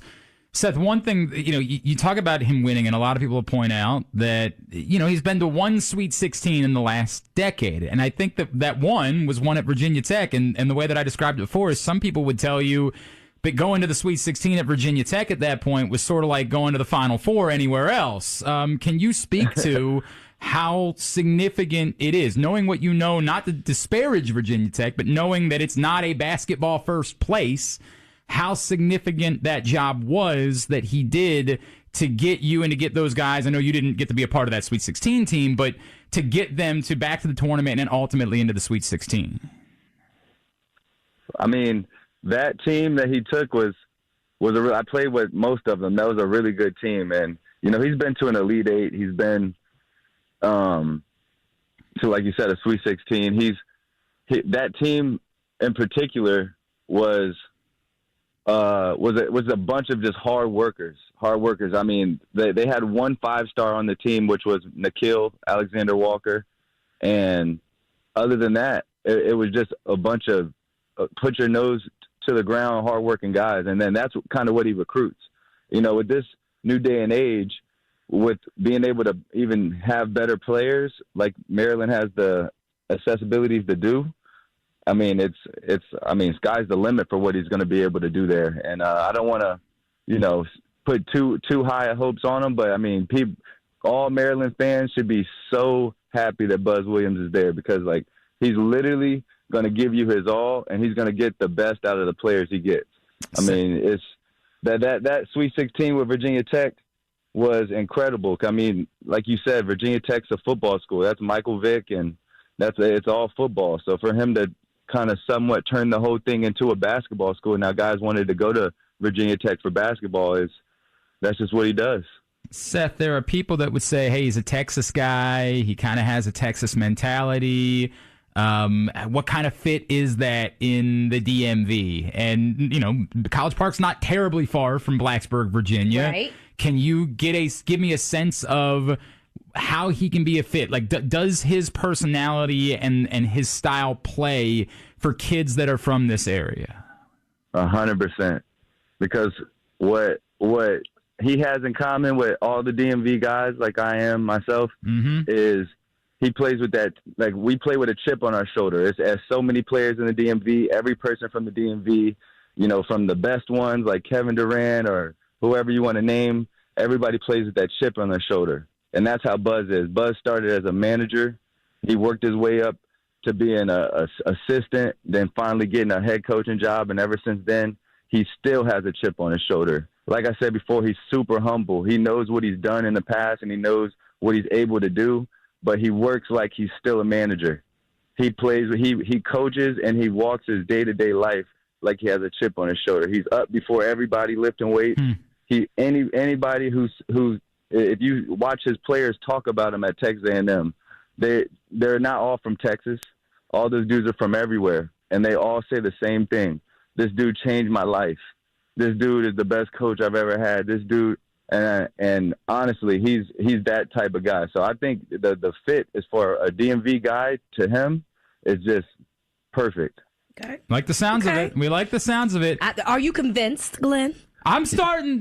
Seth's selling me. He's selling you're you. telling me like I was down on Buzz. I was just meh. I was indifferent towards it. I know. That was what I said. I wasn't down. I don't hate Buzz I know you Williams. weren't down, but you said meh. Seth, I know you're in coaching now. I know that's been the path for you. There's been a lot of talk that maybe the Maryland basketball team could use like some Maryland alums. Around this part and like people that know the area on what you the doing, staff. Seth? What you got going on? Is there any chance that maybe like Seth Allen on the Maryland staff working for Buzz Williams, that might sound good to you? I mean, that would sound amazing, but that's all up to coach. Sure. And I would never, put that out there. I want the best for him, and I know he always wants the best for me. I talked to him, told him I'm happy for him. I'm praying for him just like he's praying for me, and I just want the best for him. And I really believe, like, with all my heart, Maryland fans are going to be so happy about this one. Okay. And you're going to rewind back to the mess. Like, all right. I'm going to have to use my words. I'm going to say Seth was right. Yep. I needed to be more excited. I should have thrown the parade. Yep. I should have been the guy at that point. Seth, just before we let you go, because there's been a lot made about this, as someone who was there, the relative lack of success that Maryland has had basketball-wise since winning a national championship in 2002. Can you speak to why you think it is that Maryland hasn't been able to sustain that high level of success and what it takes? What on the flip side, you're telling us about, Buzz, like what he needs to know about what it's going to take to do it at the University of Maryland. Well, I mean, if you think about it, 2002 with Juan Dixon, now the 2025, the college basketball scene is literally completely different. Mm-hmm. I mean, you got guys making it to a Final Four, going in 5 players into the portal, transferring in and out of the portal. It's like you just made it to the Final Four. Back then, if you made it to the Final Four, you were ready to come back the next year. Win a title, and win the title and do it. And it's just almost like the professionalism of the sport now. It's like, almost like it reminds me like of overseas. Like overseas, they build a new team each year, new year. So just to speak on Maryland, I mean, up to now, it's anybody's ball games. The more money that you can pour into the basketball program, and the more fundraising that you can do to help the team, the better it's going to be, because the better players you're going to be. If you're looking at the Final Four right now, I mean, you got some of the best players, Walter, Cooper. Yeah. You got some of the best players in the country that make it to the end. Be careful over there saying nice things about Duke guys, by the way. Be really careful with your words, Seth. Just because they left the ACC doesn't mean that we like them any. No, trust me, I still got the same taste. I still got the same taste in my mouth. I know that didn't go away when you were at Virginia Tech either. 100%. And side note, beating them at Virginia Tech felt the same way as I did in the Maryland jersey. But to answer your question, man, Maryland basketball, if you pour into the program like I know you guys have, and I know you guys will, it's gonna come. is going to come. You just got to get the right people, and this is the first step. You got the right guy to lead the charge. Seth Allen, great stuff, man. Yes. Really, you're doing a hell of a job of getting everybody fired up here. That's Seth Allen from is there anything we can plug for you? 105.7 I know, The Fan. again, Appreciate him taking the time for us there. And, I look, Seth Allen really likes Buzz Williams. I think a lot of guys seem to really like Buzz Williams that played for him. There seems to be that he connected quite well with players. Those are good things. We like that. I pray that continues. He did all of that and had a minimal amount of success. Minimal's unfair. That's not, let me say it a different way. A mild amount of success is the best way to say it. A mild. A couple of follow-ups. Obviously, Steve Blake was on yesterday. The timing, we had a great conversation with Steve Blake, and then moments later, Maryland had a basketball coach. A lot of people have said, well, if Steve Blake really cares this much, then he should be campaigning like hell to get on Buzz Williams' staff. Maybe then he can be the next head coach of Maryland basketball. I want to say two things. The first is, I think it's wildly unlikely that Steve Blake uproots his family for an assistant coaching job. I think that's pipe dream stuff. And I'm basing that in part in the conversation that we had with him, but also in part reality. Steve Blake made a great deal of money in his career. He does not need a job. Now, maybe Buzz Williams calls Steve Blake, and there's a connection there and whatever, and he still has kids that are young. As he mentioned, his older son is going to be at Scranton, and so geographically, Scranton's obviously a lot closer to College Park than it is to South Florida. So there is something to be said for that. But it's one thing to move your family for a job that's going to pay you over $4 million per year. It's another thing to uproot your family for a job that's going to pay you $400,000. Now, again, give me that option, right? I understand what I'm saying. Let me make that choice, me personally. But I don't have the career earnings that Steve Blake does. The making him the head coach, y'all get obsessed over the idea of succession plans. As if there's a track record of succession plans coming to fruition and working out. Tried Mayo in New England. Yes, clearly. Which wasn't even a succession plan. It was just he was a guy that was on staff that they liked. We talk about this all the time. Remember, James Franklin was the head coach in waiting at Maryland. How was James Franklin's career as a head coach at Maryland? I didn't lose a game, right? I don't think didn't lose a single game as the head coach. But did he coach a game as the head coach? Well, no. Oh, okay. But he didn't lose any. I guess that's true. He's got that going for him, which is nice. This is gobbledygook. It's the type of stuff that sounds good in your head.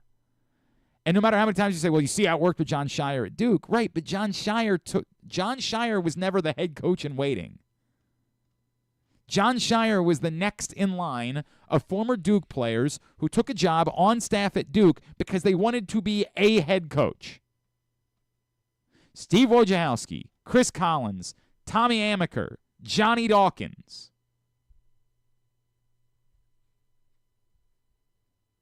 That system is good, and the idea that there should be Maryland alums on staff at Maryland makes sense. And to be fair, there have been, right? Whether it was Juan Dixon a couple years ago or in the past, Matt Kovarik was on staff. Keith Booth was on staff at one point. It's not like there's never been Maryland alums on staff.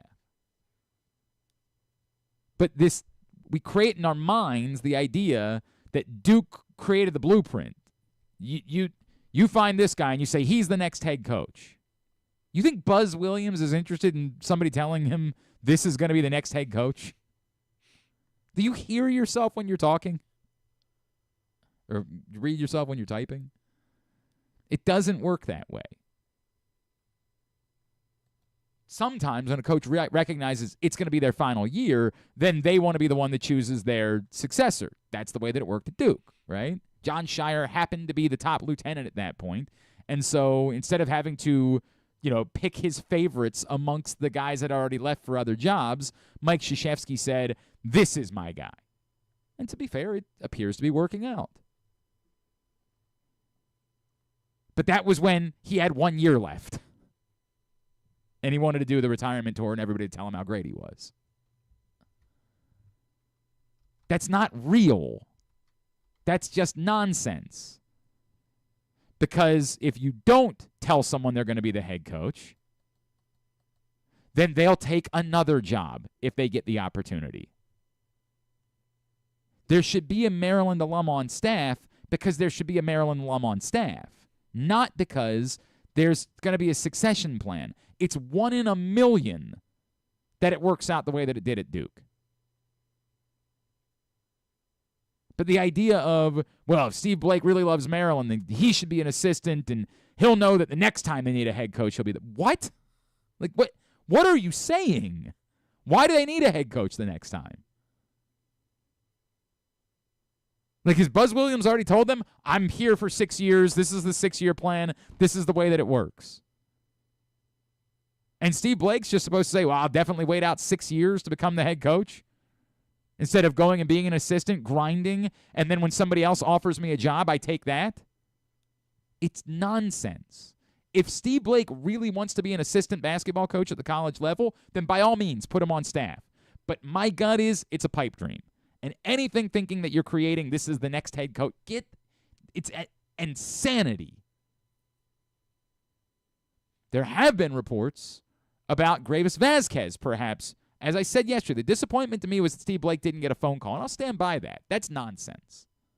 I don't think Steve Blake was ever going to be the coach, but Steve Blake says he's interested. Somebody can call him. And if you want to say, well, I don't want to just give somebody a token interview and call him. Lay it out for him. This is what we're doing and why. We are asking you to be on board with us. We need you. You're Steve Blake. And let him make that decision. I don't think Maryland alums are going to revolt against Buzz Williams because they weren't included. But include them. Even if it's just to say, look, man, this is the route we're going. Talk to Steve Blake about whether he would be interested in being GM, as I asked him yesterday. And I understand why he didn't want to talk about that, because he wanted to be the head coach. He didn't want to take himself out of the running for the head coach job. I get it. I knew what I was asking when I asked it. But talk to him about that.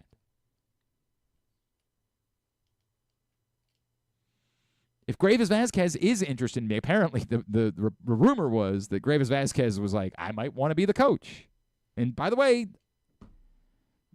knowing Gravis' temperament, like knowing that, that's not surprising me that he would say that. I think a lot of guys would be interested in being the coach that may or may not really be interested in being an assistant basketball coach. It is not a glamorous job. Now, Gravis is a little bit different in that way. Like, he does seem like he's more interested in being here geographically. And so maybe if he's going to be here and it's either doing Wizards games on Monumental or being an assistant basketball coach at Maryland, maybe. And maybe that's more of like a glorified assistant. Like, he's not like the top lieutenant. He's more of the original Juan Dixon role that they had, where like you're on staff, but it's kind of like you're here to also be a figurehead, to be a guy that plays in golf tournaments. I don't know. I don't know what Gravis's interests are. But what I would say is that there should always be a role on staff for a Maryland alum. And I do think that's something that the school should have talked about with Buzz Williams. Hey, we've kind of screwed this up in the past, and we brought in outsiders, and they've done a good job. To be fair, Kevin Willard did a good job of having locally connected people on staff. Ricky Harris, Tony Skinn, Tavon Sadler. Like, he has put people with local connections on staff, along with his own people. And that's been important. You need those guys. Someone would say, even if you put Gravis Vasquez on staff, is that going to help with Baltimore basketball players? Fair question. He's a Montrose guy. He's more of a DC guy. And obviously Venezuela. But like, it's a reasonable question to ask. You might need, as I've said a couple of times, you might need to have both a DC-connected and Baltimore-connected person on your staff. You got 4 jobs now. If the list is DC-connected, Baltimore-connected, Maryland alum, and top lieutenant, like someone with head coaching experience that could run a practice for you, on a particular day, that sounds like the way that you build a basketball staff. And if that Maryland alum can also be your DC or your Baltimore guy, then bully, you've 2 birds, 1 stone, the whole thing. Yes, ideally you put a Maryland alum on every staff, someone who understands the kids, who can speak their language, who lived in the buildings they live in, who the whole thing. But the notion of creating a succession plan is, with all due respect, language alert, bullshit. It's not real. You do it and hope that your head coach continues to have success. And then that person never becomes the coach. Or that you have so much success that the person that's in that role continues to get other opportunities, which is what happened at Duke. You see John Shire and ignore the 6 guys that left before that to become head coaches elsewhere. John Shire just happened to be the guy when Mike Krzyzewski retired. It's not succession. It's not head coach in waiting. That's gobbledygook. I mean, truly poppycock. But there should be a Maryland alum on staff. And that does help to speak to, as much as Len Elmore says it's time for a Maryland man to lead Maryland, Len Elmore wants a seat at the table. Len Elmore wants to see that Maryland matters. And Buzz Williams does not help with that, right? Like, there is no Maryland about Buzz Williams. He is as outsider can be. No connection whatsoever. I hope he'll, ingrain himself in this culture and he'll endear himself to the community. I hope all of those things. Mark Turgeon really struggled with that, right? On top of other things that he struggled with. But to your point in the beginning of the show, I mean, when's the last time they did hire a Maryland guy? Gary. Okay. What's the last Maryland alum that was, I mean, they've had 2 Maryland alums ever that became head coach. And to be fair, like, Bob Wade was local, you know what I mean? Like, he had a local connect. And it doesn't require you to be an alum or local. Lefty Driesell was quite successful despite being a Duke alum. Like, it's fine. I'm saying this. But I mean it when I say that doesn't mean that there shouldn't be a Maryland connection on staff, and making the people that should be stakeholders feel like they're stakeholders in the program, feel like their opinion matters. Kevin Plank wanted Kevin Willard. Kevin Plank apparently wanted Buzz Williams. Cool. Kevin Plank's the one, right? At some point, it's what Patrick Stevens talked about, like the rich uncle yesterday. Like, you do have to pacify the people that are giving you the money. But you got to figure out a way to make the people that are in the Maryland basket, the people that are most likely to be passionate and the most likely to help you find more boosters and get more support, those people got to feel like they're part of it and that they matter. And they want it to be a family, right? Like, they want it to be that there's a Maryland basketball fan. Ideally, every program, Stevenson lacrosse wants that. Salisbury field hockey wants that, right? That, like, you're in a fraternity now forever, and you're part of it, and it's a family. And that's how it should be. I don't think it's going to be Steve Blake as an assistant coach. But find out. Maybe he really is in that place where he says, this is what I want to do. I want to be a coach, and if that requires me being an assistant at Maryland, then I'll do it. Maybe. Particularly if, like, Buzz Williams goes out of his way, and maybe they offer to pay him more money than David Cox was getting paid. maybe they're trying to get David Cox back, right? Like, who knows? But Maryland alums should be on the staff. I do feel that way. And people with local connections should be on the staff too. And even then, you still have to be able to pay these players what they want in order to come to Maryland. Like that, it was maybe a bigger deal when recruiting was just relationship-based. Like now you need relationships and the money to back it up.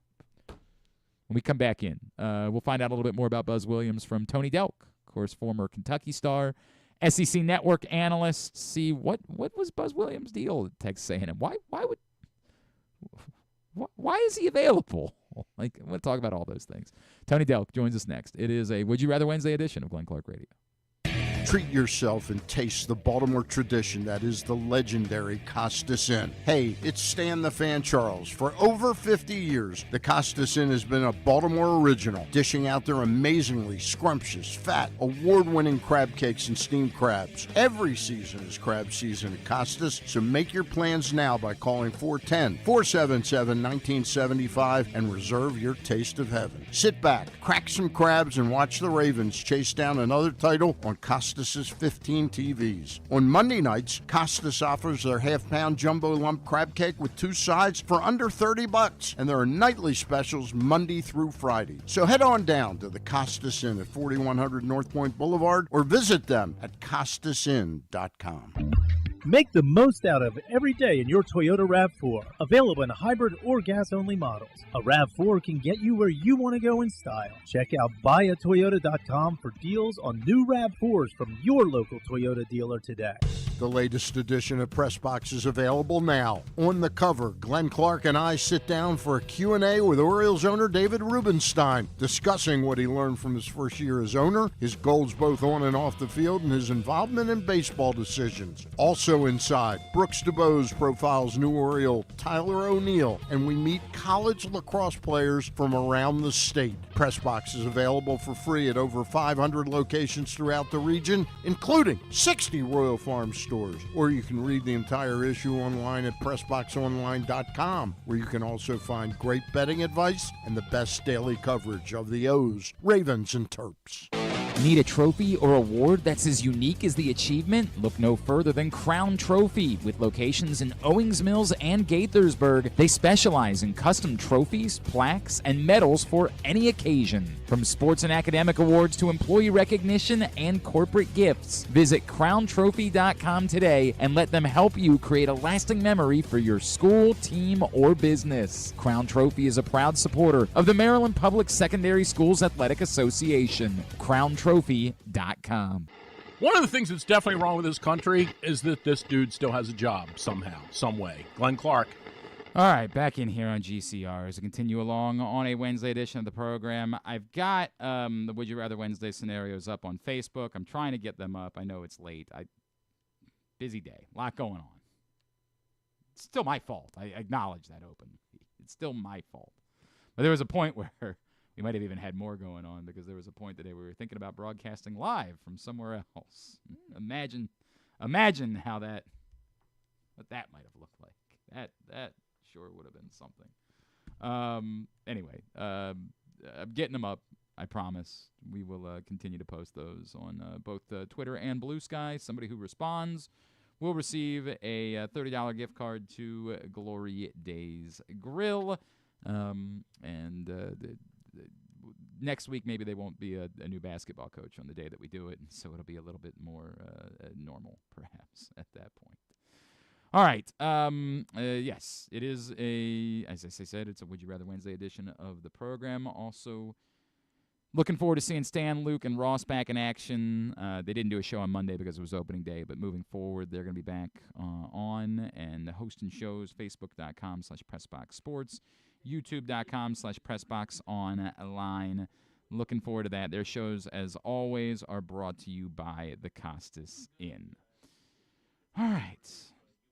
We continue to discuss Buzz Williams here on GCR, the new Maryland basketball coach. And our next guest, on top of being a star during his own career, has become a media mogul. I was actually watching him a good bit on the Fast Break channel during the NCAA tournament and during the season. You see him as well on SEC Network, so hoping he can give us a little bit of insight about the new Maryland basketball coaches. Tony Delk is with us this morning here on GCR. Tony, it's Glenn in Baltimore. It's really great to chat with you, man. Thank you so much for taking a couple of minutes for us this morning. Yeah, it's my pleasure, man, to get on with you guys and talk a little college basketball. There's been a lot of things happening, so it's a definitely fun, exciting time. There's no doubt about that. Tony, obviously what we're most interested in right now is the new head coach at the University of Maryland. Just from the last few years in the SEC, where it's fair to say Texas A&M was a good program, but never necessarily a great program, yet there were 2 Coach of the Year awards for Buzz Williams in the league. How would you describe the job that Buzz Williams has done in College Station over the last 6 years? I think Buzz is an exceptional coach. You know, he's a guy that really gets his players motivated. He gets the most out of the talent that he has. He very seldom, gets a 5-star recruit, but what he has and how he builds it is totally different than what most coaches do. They're trying to get the guys that are going to be not even one and done, but, the guys that are going to be next level. So you can look at his track record. He might not have the next level guys, but he has next level players. Is that, do you feel like that's purposeful? Because we remember, of course, obviously at Marquette, right? Like he had Jimmy Butler, he had Jay Crowder, and they had great success and reached an Elite Eight. Do you feel like that's been purposeful for him, or do you think that maybe part of his decision to go to Maryland is a belief that, I can get back to a place where I can get those top-level guys? I think that's when, with the pay to play, which is so different than, when I played some 30-some years ago. You're recruiting your own players, you're recruiting guys from other teams. You're trying to build something that's sustainable and get to the tournament.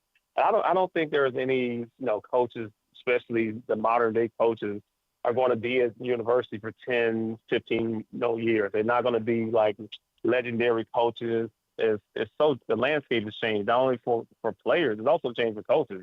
Right. If you got a good job, if you're doing well and you 6 years in, it's probably time for you to go, because I don't think you can, recruit those players who are going to stay there 4 or 5 years to sustain it over a period of time. And that's the difference in today's basketball is, these coaches are doing extremely well, and these Power 4 conferences, they have a lot of money to pay. So, your loyalty is to money right now. That's what I'm seeing from the coaches as well as the players.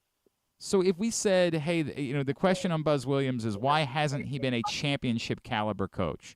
Would you say that has more to do with the caliber of player he has or the caliber of coach that he is? It comes down to knowing his track record, what he's done. It has to be players.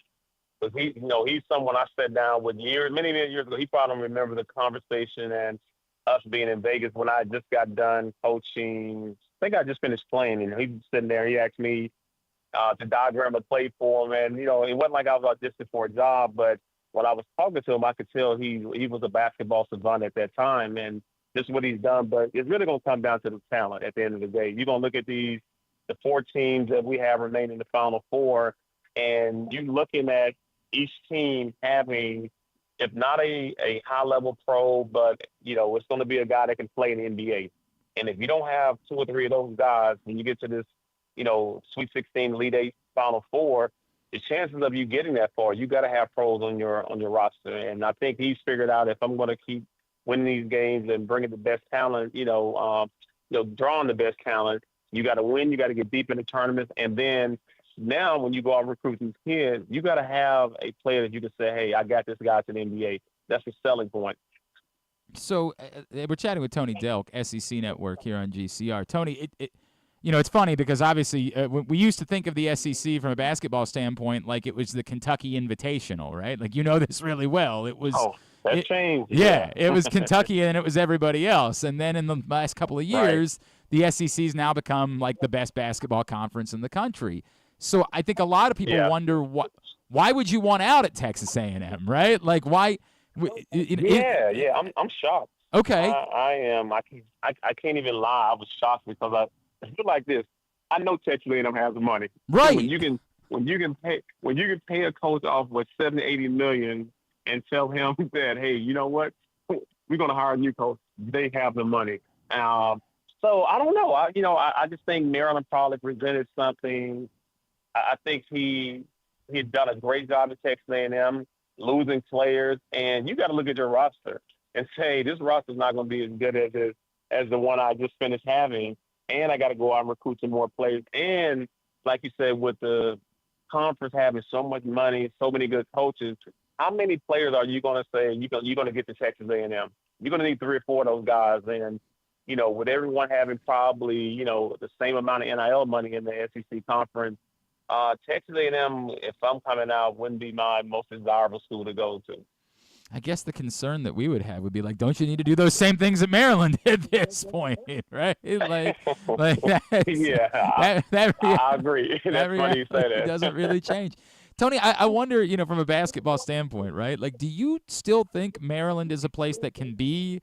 Like, this is the part that I struggle with. When you were playing, Maryland was on the way up, right? And then ultimately, capitalized with Gary Williams winning a national championship. But since that point, Maryland's been kind of an afterthought as far as a national basketball power is concerned. Is Maryland still that type of job that, like, is that desirable and, just being there makes a difference? Maybe I could be a little biased because I'm an SC guy, but I don't really think so. It's kind of like it's kind of like looking at Indiana. Indiana is in their mind. They're still thinking they're the Indiana back when Bobby Knight was there, and I'm like, them days are far gone, far behind you. You got to move on. You got to have something different. But the expectation, because you've won championships, and that is like an Indiana. At least Maryland has one. There's so much good talent in that area. You can really get good talent out of that D&D, that Baltimore area. So it's interesting that, like I said, he make that move. I think he did the most he could do at Texas A&M. It wasn't like they were going to go to a Sweet 16. Had the potential to go. I thought this year they would advance a little further, but it's going to always come down to, can you get the players, and not only get the players, are they going to be able to compete at the level that he wants for a period of time? And if they can do it, then of course he's the coach that can bring in and develop players, but also turn those players into really good potential pros or potential Final Four, kind of Final Four teams. So I like his approach. I think you got to know when to leave a program. I think so many coaches have stayed too long and they get pushed out. And he was smart. He said, "Hey, I'm gonna leave before y'all think about firing me." With that in mind, because I feel like that's one of the other questions we've been asking, Tony. Like, I think a lot of Maryland fans are like, why is it going to be any different for Buzz Williams at Maryland than it's been anywhere else? Like, why would we think he's not just going to leave in 6 years? It sounds like what you're saying is you don't think it's the end of the world that maybe coaches, like, shelf lives are not, 10 to 20 years the way that ideally we've seen it in the past. No, it's not going to be like that. If you look at it with them having, the buyouts and these universities having so much money, billions of dollars are coming in. There's nothing for them to, after, let's say Texas A&M have 2 bad years.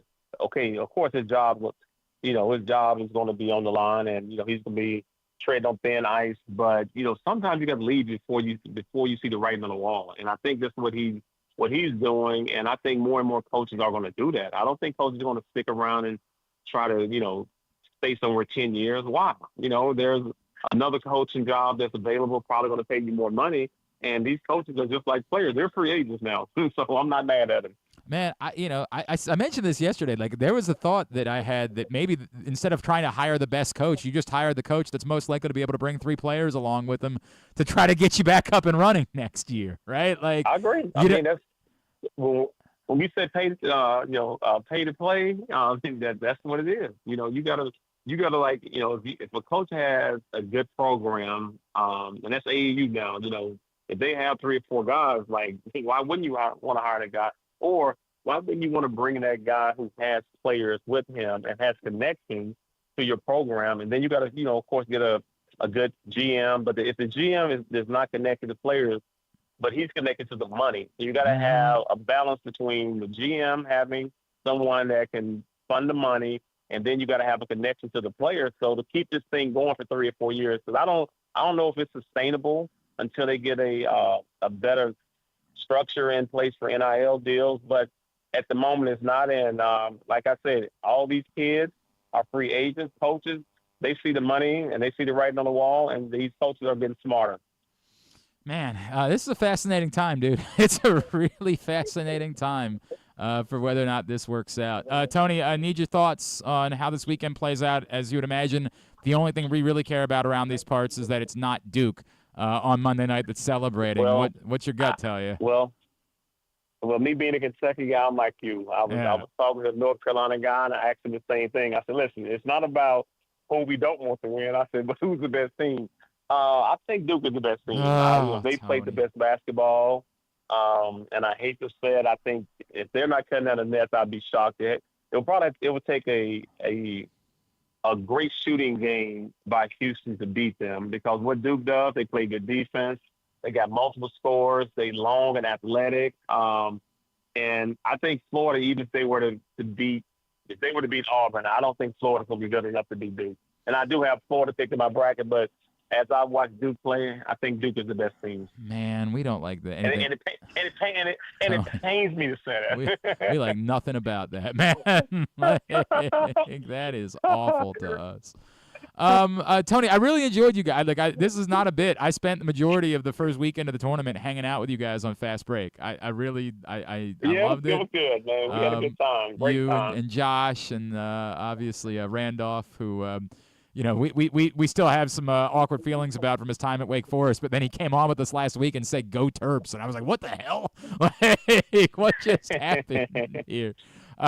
Tony, is there anything we can plug for you, man? Are you on social anywhere or anywhere we're going to be seeing you in the next couple of days? I am. I'm going to be chilling. I'm still doing my Maverick work, so scouting for the Mavericks. I got a few more trips before the season in, and then I'll start working with my basketball academy, which is Tony Delk Basketball Academy out of Marietta. We have 8 teams, so you can go to TonyDelk.com and trying to find some good training, some good teams. We've been doing this for 7 years now. That's awesome, man. Tony, I really appreciate you taking the time for us this morning, man. We would love to do this again and talk hoops with you. Thank you so much. Okay, let me know. Okay, take care. Tony Delk with us here on GCR. And appreciate his honesty, by the way. He says it might be his SEC bias slipping in. I don't think it is. I think it's the reality of what Maryland is at this point. And people don't like it when I say it because everybody wants to be told how pretty they are and that Maryland's such a – I did have I think somebody said yesterday on Twitter, I'm not mad. I'm not trying to fight with you. It's just that I've lived my entire life assuming that Maryland should be a basketball power. Am I wrong to think that way?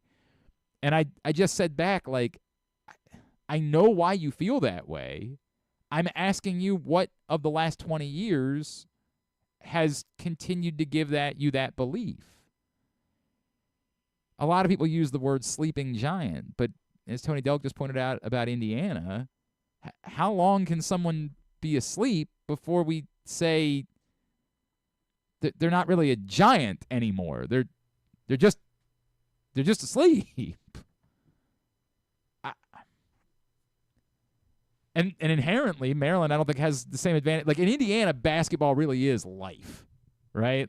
It is part of the fabric of the culture in the state of Indiana.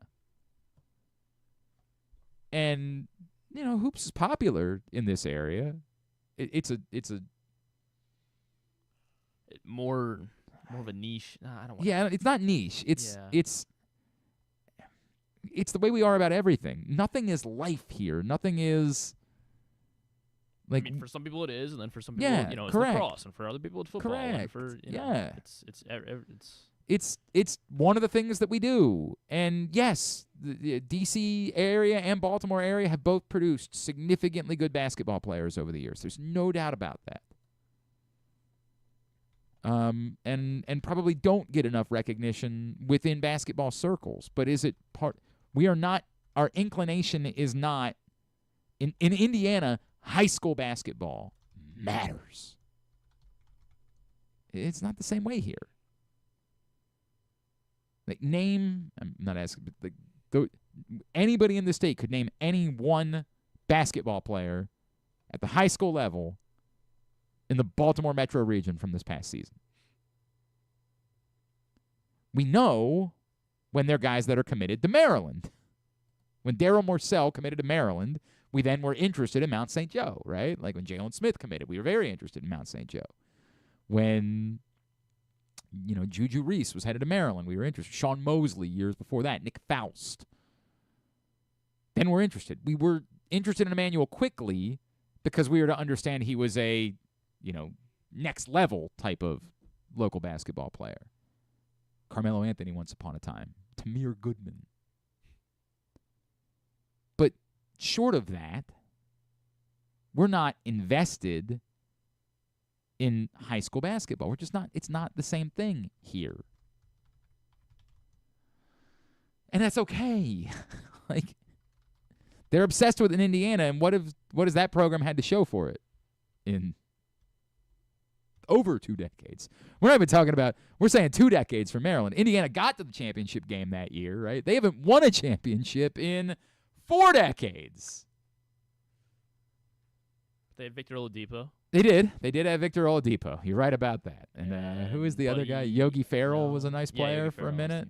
Wasn't there another guy that got into the NBA, had a cup of coffee? Probably. I can't think. Langford? No, that Langford was Michigan Trace State, Jackson right? Davis is Trace Jackson Davis was a decent player. Yeah, absolutely. They've had a couple of guys.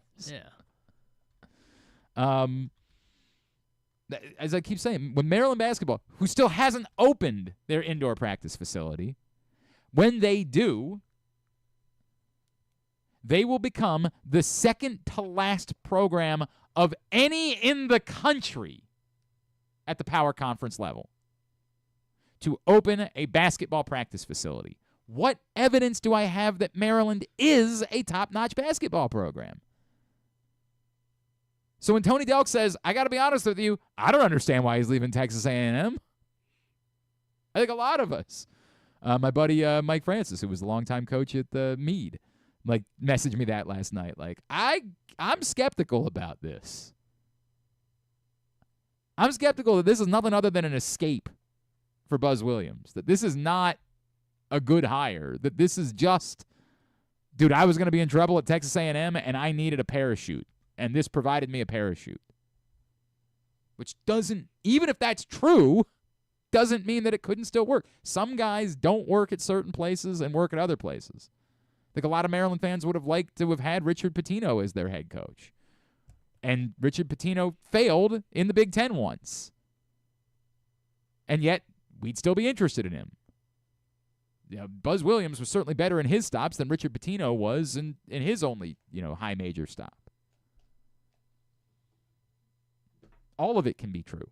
But ignoring the parts that we don't like just for the sake of it is kind of silly.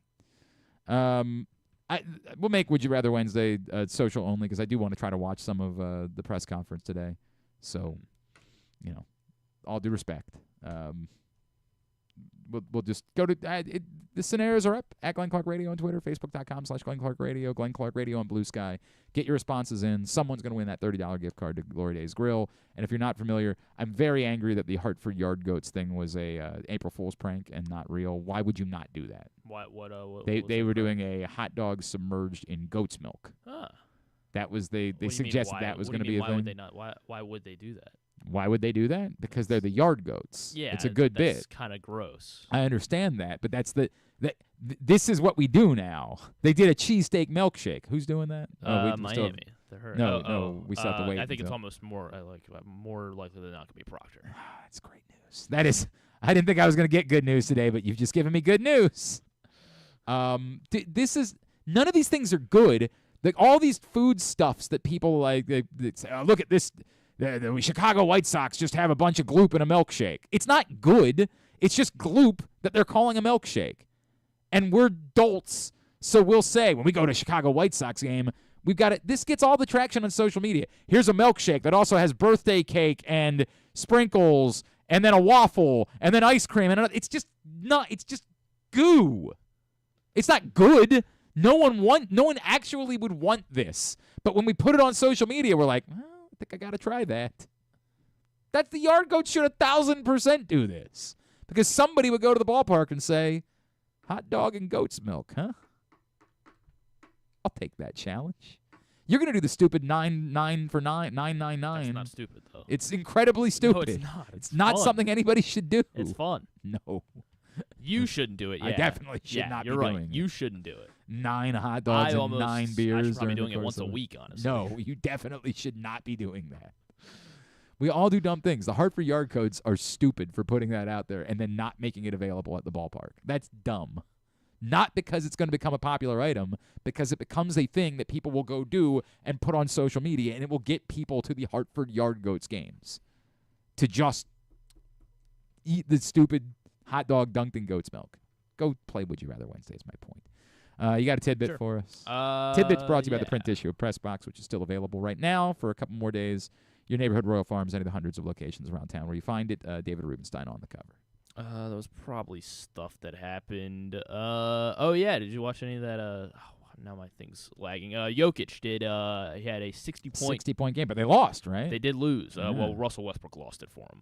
I'm aware. Yeah. He had. I want to make sure. 60-point triple double. Yeah, first 60-point triple double.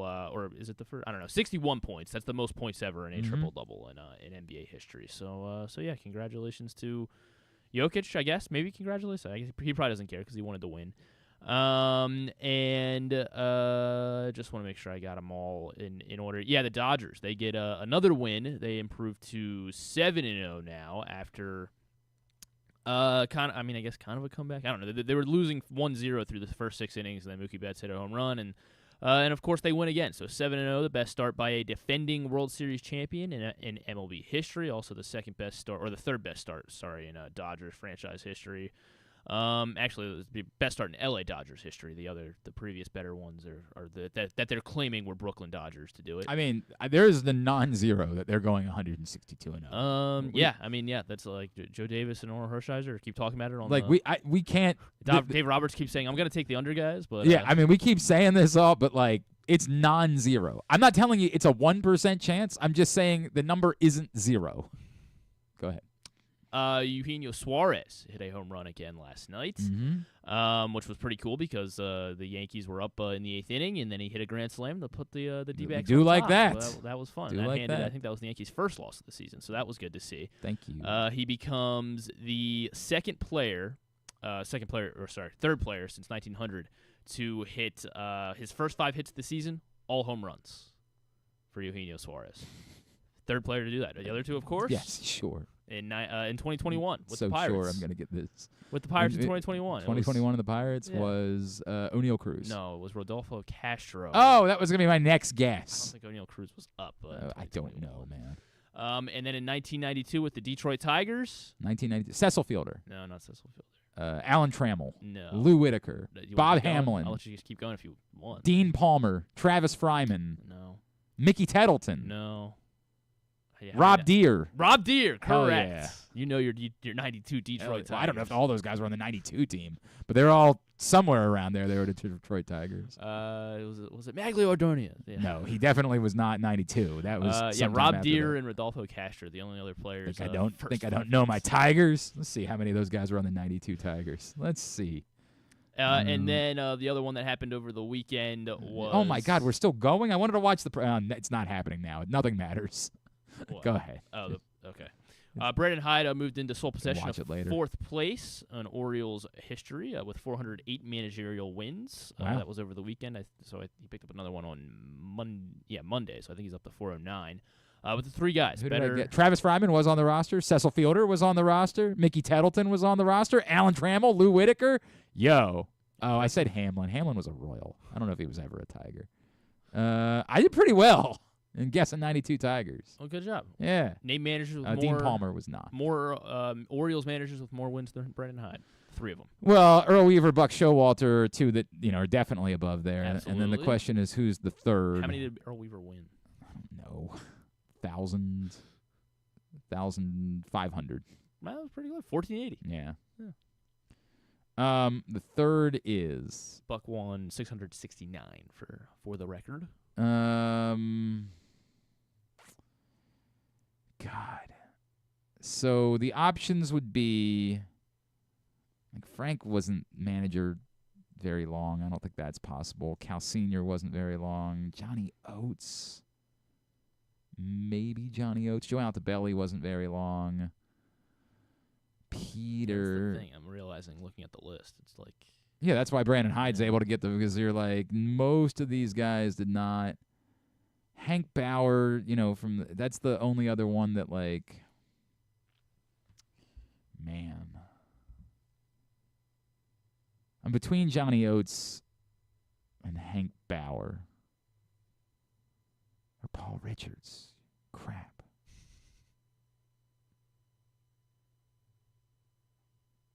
Hank Bauer. Hank Bauer is who Brandon Hyde surpassed. Son of a bitch. Over the weekend. Yeah, 407 wins for Hank Bauer. Johnny Oates? No, Johnny Oates only 291 for. He was only 4 seasons.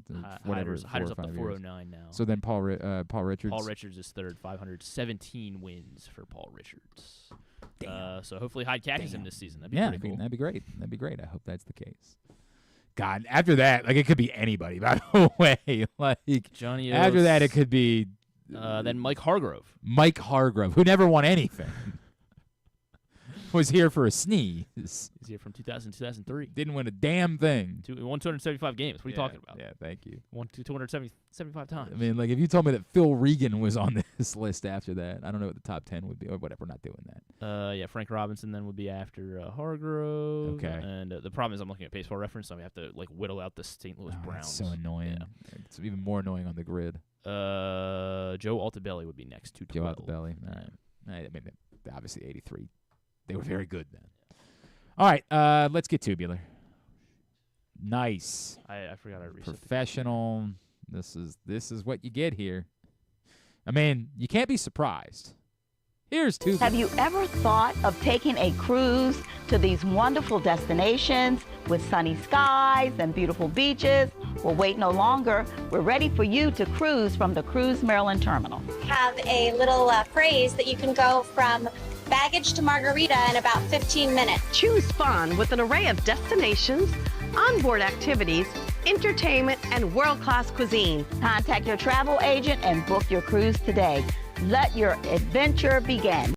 All right, here's what's coming up, totally tubular-wise. The Orioles, indeed, are back in action tonight, and Zach Eflin makes his first home start of the season. Look forward to that as they take on the Red Sox. That is at 6:35 on Masson. Garrett Crochet, decent pitching matchup tonight in Baltimore. This is one of those, like, gave him money, huh? Like, this is like later on in the season. We get so opening day centric that, like, we don't get fired back up for the next game. But this is the game that if it was happening in, like, June, we'd be like, oh, hell yeah, we got to be at the ballpark tonight. Crochet versus Eflin. Crochet and Eflin. Salisbury Lacrosse playing this afternoon, 4 o'clock at Stockton on their website. Other baseball tonight, Masson 2, Nationals, Blue Jays 3:07, MLB Network, Pirates, Rays at 1, Giants, Astros at 4, Braves, Dodgers 8:30. The free game on MLB TV is Mets, Marlins 4:40. Monumental for Capitals, Hurricanes tonight at 7 as Alex Ovechkin continues to pursue the goals record. TNT and True TV, Wild Rangers at 7, Avalanche, Blackhawks at 9:30. The Crown continues tonight. This is the second round. I don't know how many rounds there are. I think this would 16 be teams, yeah, right? Yeah. So this would be the quarterfinals. Yeah. Wouldn't it be? FS1, Butler and Boise State at 7, Nebraska and Georgetown at 9:30. ESPN2's got the WBIT Championship. Who you got? I'm going to go with, is Columbia still alive? No. Then I'll go with UConn's not in the WBIT. They're actually in the other. They're in the real tour? Yeah, they made the big one. Still alive. Yeah. I don't know. Belmont, Minnesota tonight at 6 Belmont. o'clock on I'll take ESPN. Belmont. ESPN2. Wizards at home against the far. Kings. I'll go Minnesota. All right, very good. Wizards home against the Kings. No, I'm sticking with Belmont. No, you made a commitment, right? I said Belmont first. We're sticking with Belmont. Fine. Monumental 2, Kings Wizards 7 o'clock. ESPN has Knicks Cavs at 7, Pistons Thunder at 9:30. USA Leicester and Man City at 2:45. The Golf Channel for round 1 of the Augusta National Women's Amateur at 1:30. Amateur. Whatever it is. I'm not sure if that's correct either. Here's the other thing about that. Apparently, this was their thing. Like, we're gonna let women play at Augusta. Like, you think we're sexist, but we're gonna let them play. Apparently, the only one round is actually at the real course. Like, they only let them play one round on the actual course. more things change, the more they stay the same. TBS, AEW Dynamite tonight at 8. Non-sports? Nothing really new. You got a new episode of The Studio on Apple TV+. That's the Seth Rogen TV or Seth Rogen show about him making movies or something. So I heard it's all right, though. The Studio on Apple TV+, Abbott Elementary, Survivor, Amazing Race, and then just late night stuff. We got Michael B. Jordan, Ryan Coogler, and Olivia Munn on Fallon. I believe they are promoting Buzz Williams. Really? That's what they're very excited. They're fired up. What's all their of them. connection? No, they're just huge Buzz Williams fans. Like, Olivia Munn, sweet, Olivia Munn for years was Catch the Buzz. Like she just always had a lot of support. Ryan Coogler, people don't know this, but he's one of the biggest boosters at Virginia Tech. So why does he still care about Buzz Williams now? No idea. No. What about Michael B. Jordan? Just because of The Wire? Right, yeah, Okay. correct. All right. Yeah, it's a All right. Baltimore Makes connection. Makes sense. Even though he was on for like 5 minutes Elizabeth before they murdered him. Yeah.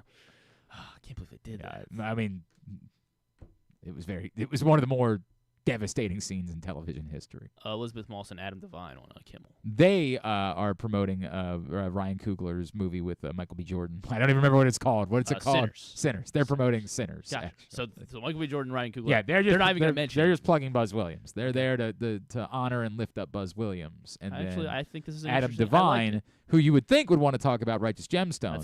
That's what I No, thought. he really is excited about Sinners, and Oh, it does. oh, okay. Look, it's Ryan Coogler and Michael B. Jordan. Who can blame him? Like, it's probably going to be good. You know what I mean?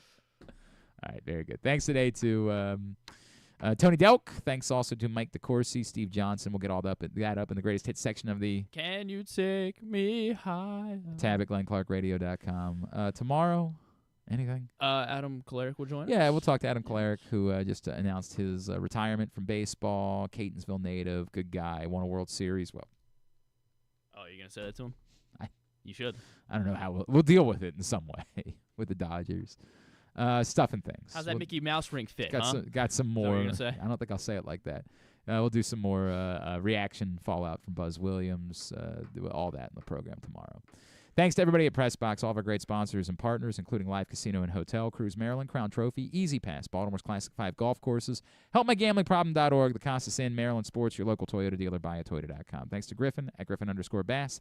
Follow us, Twitter, Instagram, and TikTok at Glenn Clark Radio. Have a great Wednesday evening. Go Birds. Duke sucks.